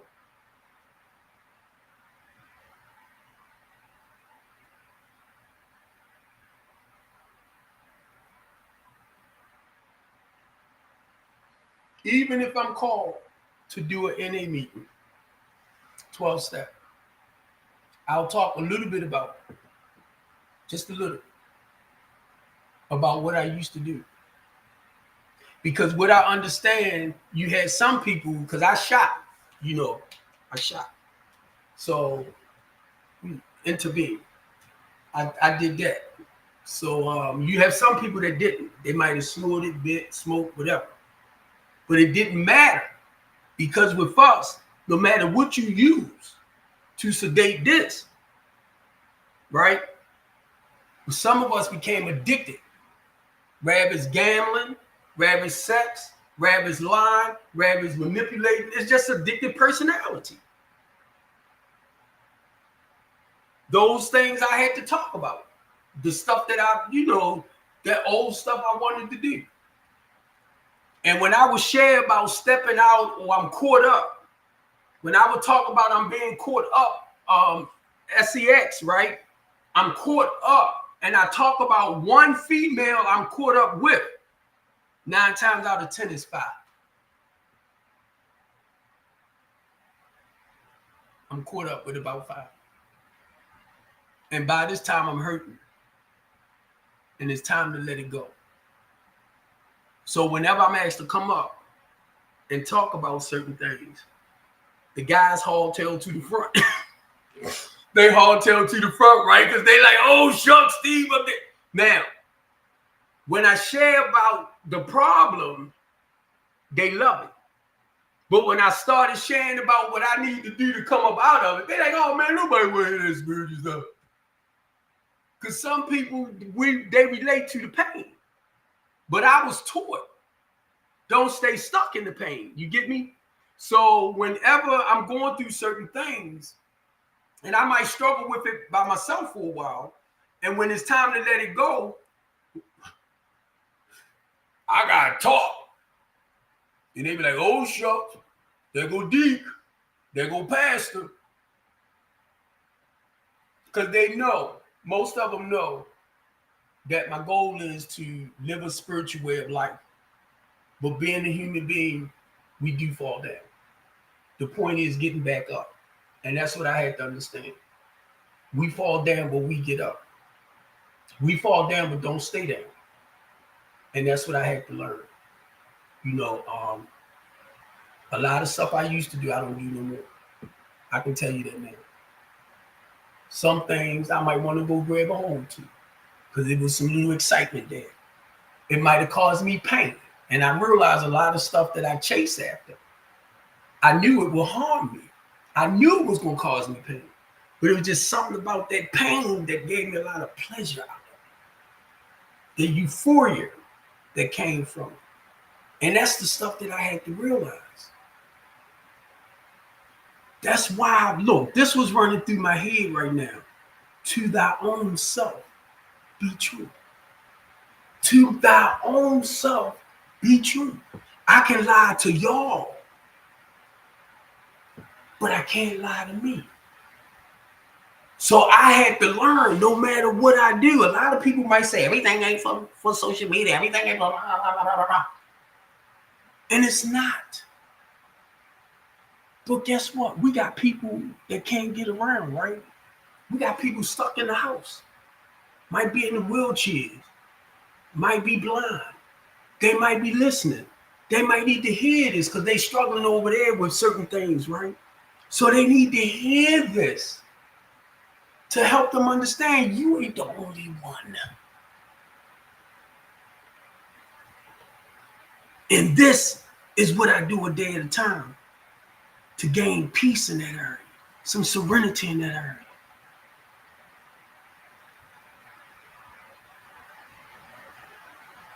Y'all know my topic, keeping it real. And the only reason why, Texas, I'm not talking too deep,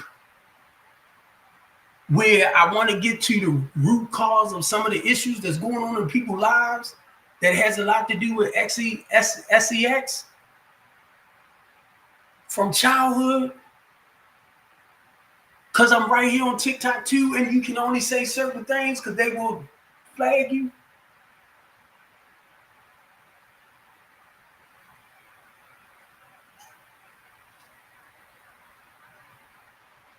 I just want people to learn how to, yeah, girl, you know, my dog Pepsi. Look, it ain't crazy to me. That's my Diet Pepsi. This my coffee.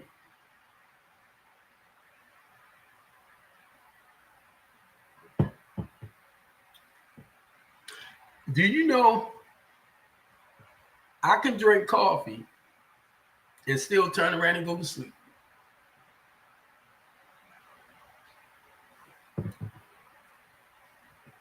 I've been drinking it, you know, for years. But I was taught this, y'all. I was taught, you know, to go inside to those little dark areas, you know, those painful areas. And I had to address that. Yeah, that's my hookup. Oh my God. I just thought about the Texas. You're going to be teasing me now. I just thought about it. You're going to be teasing me now. Oh my God. I can see her now talking about Steve with the Diet Pepsi and the cold and the coffee. And look, in my coffee, I have hazelnut. Make sure I say it right. I have the hazel. No, this is mocha. Is it mocha? It's one of them. Cause I be buying the fridge. I had to drink that thing of coffee every day. I ain't got to, but you know, I've been drinking coffee for about. Would you say stomach made of steel? No, I've been doing it for so long. And you know, I can't have regular stuff like, you know, like my daughter be having orange juice, other type of juices and stuff, right? But certain things with a lot of sugar in it, I can't have. So my sugar is sugar free and my cream is sugar free. And the Diet Pepsi, you know, I was told it was okay to drink Diet Pepsi, right? But I was told too to drink a lot of water. Drink a lot of water. So with this can, if I drink one can, I need to drink just as much water. So I had me a gallon of water that I keep beside me, and I'll sip on that all day long too. You know, to get the water in me and everything. So if y'all see me shine, and that's just like a natural shine, not grease or oil. Like I look at some people, they put their stuff on their head, and yeah, yep, yep. I got a gallon of water in the refrigerator, and I have a gallon of water right here. And I normally try to drink that gallon a day. And because they told me drink a lot of water too. And what that does for a lot of people that might not understand, I am a diabetic. I've been a diabetic for over 30 years. So it can start affecting my eyes. It can start affecting my kidneys. I just went and did a blood test for my kidneys, um, just to make sure everything is still, going pretty well. A lot of men do not like going to the doctors. I had to make an appointment for a colonoscopy test. Do you think I want somebody digging? No. But I'd rather know. Bell, I'd rather know what's going on than not to know. So we can do the necessary work to even heal that area if something going on. You know what I mean? I have a blood pressure machine to check that. I'm on the thing right here. So my phone reads everything for me. It'll even, I don't know why, but it's been dropping. My sugar really been dropping a lot. I don't know why. Every meal that I eat, every meal I eat, I have to take Humalog to bring my load down, right? Which is okay. For 3 months, I wasn't on my medication, and it sent my sugar out of whack. So I'm telling y'all, I'm just saying now, when I first became a diabetic, I read enough. I was over 300 pounds. I lost a lot of weight. I came down to about 200, right?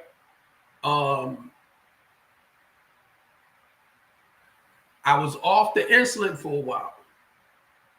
Then I had to go back to insulin. Some kind of way an infection got into my body and it almost took me out. This was like 4 years ago. And my kids thought that they was going to lose their father. So they was like, Daddy, don't leave us. So I had to start making other changes again. Now, being the age I am, I'm telling you, being a diabetic is no joke. It's about eating right and taking care of yourself. Now, I ate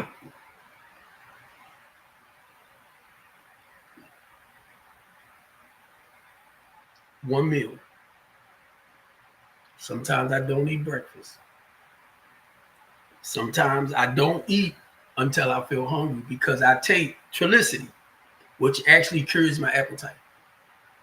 So a lot of times I won't eat breakfast and lunch. I'll eat something for dinner. And I'm looking at the time now. Now, I'm not saying that's a good thing, but it's just like I had to tell my doctor, I might eat 2 meals a day.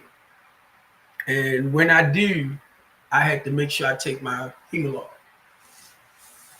Or if I eat one, because that's the purpose of that Trulicity is to cure my appetite. So I won't, constantly eat. And I have certain days where I might just grab certain things, but once you do, you like, all right, Steve, you got to cut it out. So it's about, once again, Bell, it's about practicing some self-control and discipline and telling myself no. I'm telling you, because I talk about me. And I might tell somebody I like that word addiction. And the reason why I say I like the word addiction, right, is because I had to be true to me. I have an addicted personality. I'm just the type of man that I want what I want when I want it. And sometimes I got to tell myself, no, you cannot have it. And that's real. That's real. I'm telling you. Because some of us, that's how some of us, because we sedating life. That's why y'all know I always talk about real life on life issues or life on life. I wanted to say the word terms, but it's talking about life. I'll talk about my marriage, and it's not to look bad at that person because I had to look at the role I played and what I did not to continue being that way. Then to have a son and to have daughters, they watching their father. They're watching their father behaviors. And guess what? I got a 35-year-old, 29-year-old, 25-year-old, 23-year-old. Watch where I go.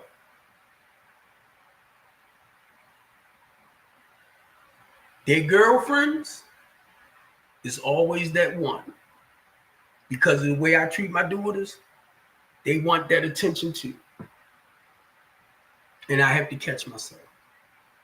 Because that's not my daughter. But that don't mean step. You get me? So it's always that one because of the relationships we have with my girls. They see it, and if they don't have that male, they want that affection. And if I'm not careful, my mom will tell me, boy, you can do it.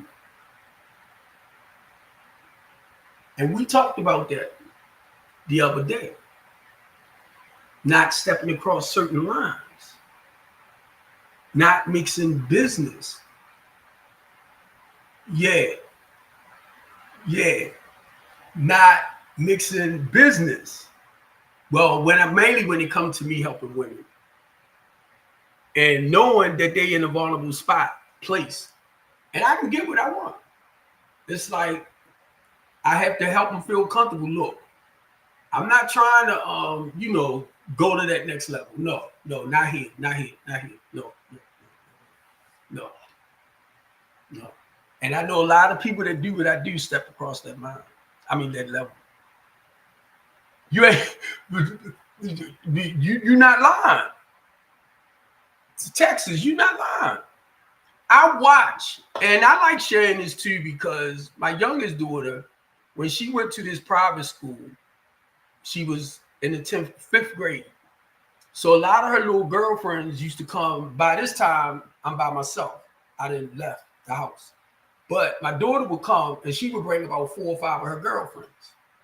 So now I got females in the house. So I'm cooking breakfast, lunch, and dinner. So they around 10, 11, 12, 13, 14, 15. So I'm watching them grow up. And you have to watch it. I'm just saying this as a man. You have to watch it because they're cling to you. They want that attention that you're giving them. And some men will step across that line. So they like daughters to me. And that's what I had to keep in mind. But anyway, where I'm trying to go, I watch them as they mature. You can't have no boyfriend. Well, you can't have no girlfriend. Well, y'all can't. That's how we used to do. Hey, Bell, no woman better not try to talk to me because they young, so they not, there yet. But I couldn't have no female. They ain't play. And I ain't play no boys trying to mess with them. Hey. Now, guess what? They getting to be 16, 17, 18. Most of them like 23 now and older. But I can't tell them now, Belle, you can't have no boyfriend. They and look, some of them still might tell me you can't have no girlfriend. But I'm gonna tell y'all, dealing with girls, and you know, some of them in them vulnerable states, and I watch them, Bell. I watch them from children or young ladies or babies turning into young ladies. I even had to go to the store, and some of them came over and ended up, you know, on. So I had to go to the store and get their stuff. And I had no problem with that. The reason why I'm sharing this because a lot of men probably doing it or they don't feel comfortable with their girls, or they have their daughters have their girlfriends over, and it's like all of these females in the house, and you know the female stuff, and we don't know what to do. But thank God, you know, my mother taught me well, and having girls myself and watching them, I knew what to do. And I always kept some Tylenols. So if somebody had cramps, my daughter would tell me, Daddy, such and such need a couple of pills. You got your pills? Tell you. That's why I do what I do. When it comes to the men, I try to encourage men to be a part of their children's lives. You know, even with Steve, um, even with little Steve,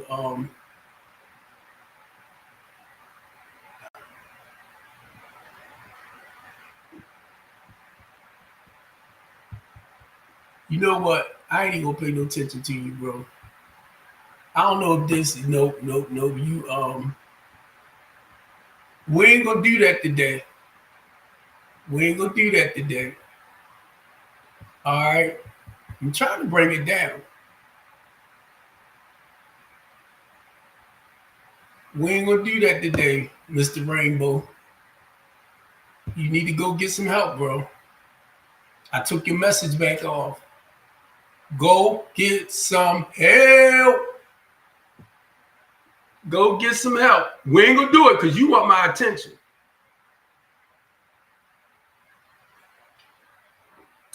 I was just looking to see, did anybody send something over? Because my messages, I couldn't see my messages. I got this person, right, who you know how they do, want to come on and then they want your special attention. Nah, bro.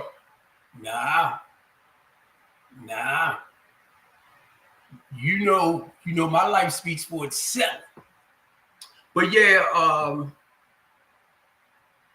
I just normally I don't have a topic, right? But before I come on, it's like I'll talk with God, and because a lot of times I don't know which way He might want to take me. I don't know. And once I start with the couch conversation, I want to get a studio. I want to get a studio. So when I do the couch conversations Monday, Wednesday, Fridays, right?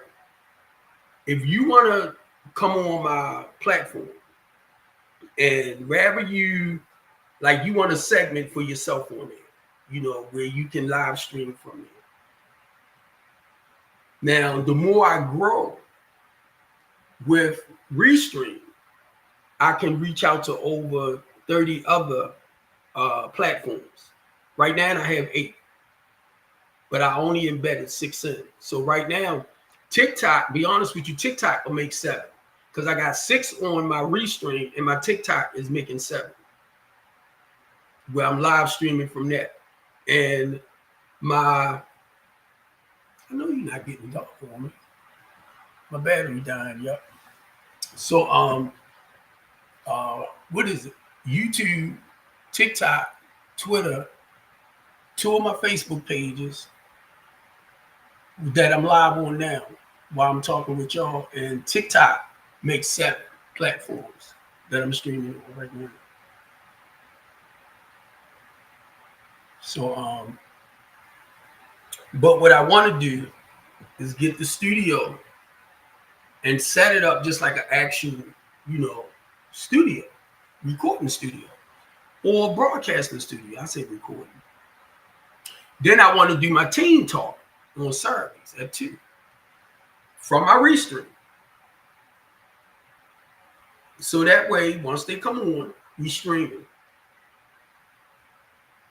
it. And basically the same things with the couch conversation, but this is going to be more of your youth. And I want them to be able to talk about, certain things that they're going through, their struggles.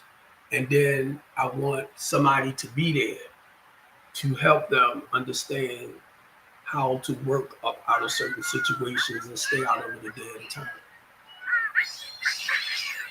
And it's going to happen. It's going to happen. No matter what. It's going to happen. So I'm trying to fix it with,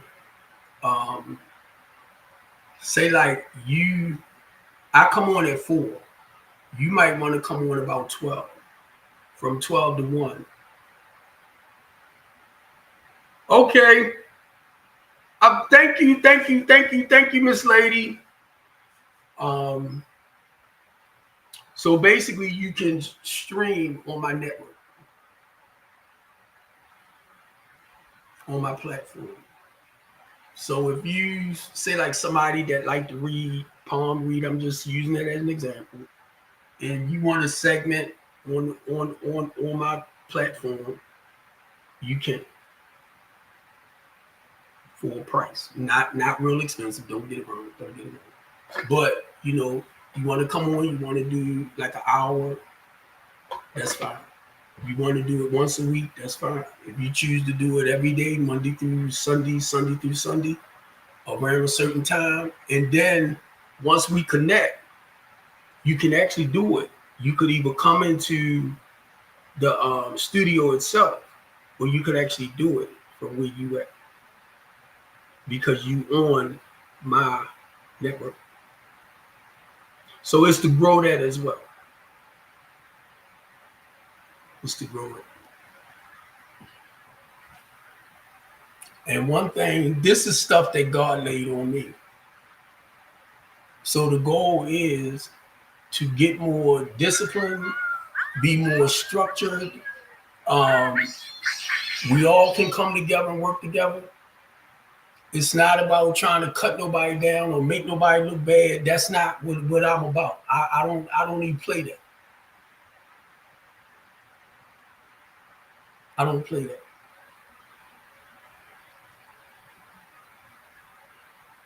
Texas Bell. All right, beautiful. Thank y'all. And I'm gonna get ready to shut it down, because it's like, you know how when you share certain things and your spirit is up, and then it's starting to die off now. That's just to let you know it's time to get ready to end it. But I just wanted to share about, basically what strengthening the community is all about. And as a life coach, and that's what I do. That's what I do. It's not to mislead you, not to misguide you. I'm not known for that. I'm not known for that. I don't rob nobody. I don't take from nobody. Whatever, like if you get SSI, I don't get your card. I don't get your food stamp card. I don't do none of that, because I have to see you be responsible for yourself with your stuff. So I don't with my business. Now I know some people take your money, take your card. I know some people do all that because that's how they structured. I don't do it, because the goal is to help you turn the quality of your life around. So it's not to control you. and dictate to you. I'm providing housing. And then I guide you to the proper people to give you the necessary help that you need. That's where your PRP coming at. That's where your counselor coming at. If you need to go to therapy, that's where your therapist coming at. But you do get a psychiatrist. Because normally if you need meds, it's the psychiatrist that, order the meds. So now, this time, I have to make sure that the ones that's on meds, I have somebody there to distribute the meds. Mainly if it's a narcotic, certain meds. So me and some people is in the work with all that. We're in the work with all that. That my clients, and the goal is to get as many of them out of the woods and stuff like that as we can and put them in a safe place. So yeah, they are going to need that 24-hour round the clock service. So Devin, stop playing, bro. You know what I'm about. Stop playing with yourself. Be yourself, man. I feel sorry for you. I feel sorry for you because I know you heard about something, bro. And you got to look at yourself. You got to look at yourself. It's a shame. It's a shame. Shame. That's a shame. That's a shame. And you need to go and talk with the prosecutor. Because they need a witness. Go talk with the prosecutor. And I'm gonna tell you a little dumb tale something, Devin. My lawyer follows my lives.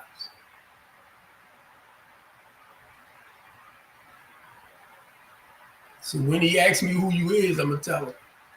I'm telling you, you should go and give the prosecutor his name.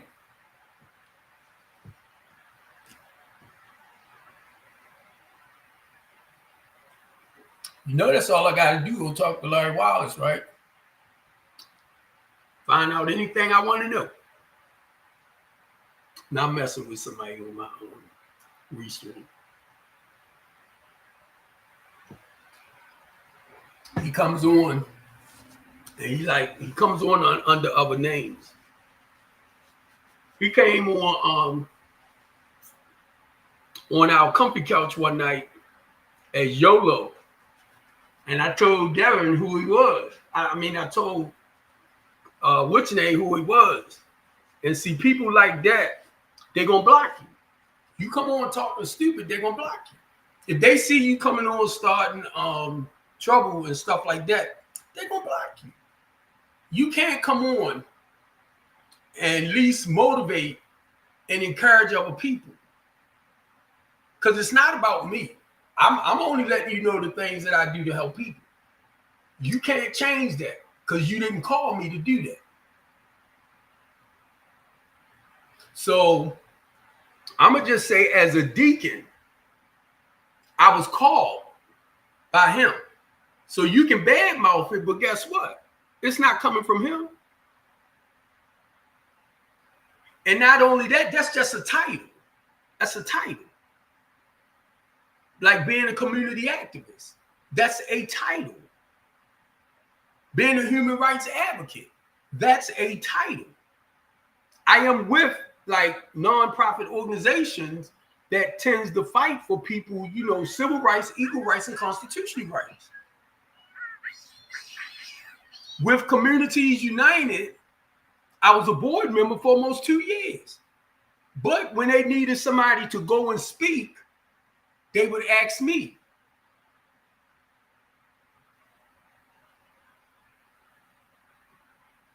So now, if you can't share stuff to at least encourage and motivate other people, And I know you. But if you can't get out of that space, because that don't bother me, because that will never stop me from doing what I'm doing, because you didn't call me to do it. That's what you need to understand. You did. That's what people fail to see. If you didn't call nobody, right? And if I'm walking in the light, you know that I talk about how I used to live, right? And how I live today. That's changed from above. And I don't want to do this, but check it out. If you talk against that, then who is you serving?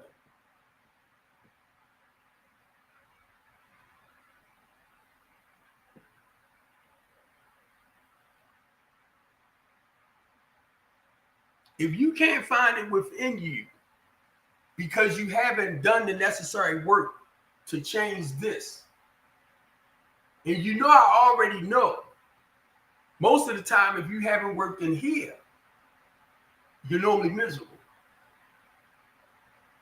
So hurt people want to hurt people. That's not where I'm at. That's not where I'm at. So I got a whole package to give back. And I know, I'm telling y'all from my personal experience, when somebody come to me and ask me to help them, they don't know me, but they trust in me to say, can you help me? What they are doing, your life is the most precious thing in this world. So basically what you're doing, you asking me, you surrendering your will and your life over to me to help you. I do not play with that. I do not play with that. Because I'm going to be held accountable by him. I'm going to be held accountable. So I don't play that. And I know a lot of people that do. They play people. And then they turn around and talk about, for the grace of God and all that. I don't play that. I don't play that. And when I said earlier that, 2 hours. When I said earlier that I represent Christ first, I represent Christ. And then I represent my pastor because I'm underneath of my pastor as a deacon. So why should I go out there? And I know that I'm in a hell of a church, a great church. I see how my pastor walk. I see how my pastor carry it. So why am I going to go out there and act like a fool knowing I'm under the leadership of a great man? So I'm being taught real well, basically. And see, my pastor says stuff like this. To thy own self, be true. Get an understanding of God for yourself. Get to know God for yourself. How do you get to know God for yourself? Number one, if you're starting to read scripture and you're in the scripture, you're going to understand his word. That's how you get to know him. You studying his word because you're learning about him. And in some cases, to some women, it might be a her. I don't question that too. So once you start studying, whatever you read, you're learning about the word. When you get into the personal side of like understanding God in the flesh, you developing a relationship from the word to the flesh. From the flesh, the spirit that's in you, that Holy Spirit, the comforter, that's in you. That's what motivates you. That's what encourages you. That's what moves you forward. That's what empowers you.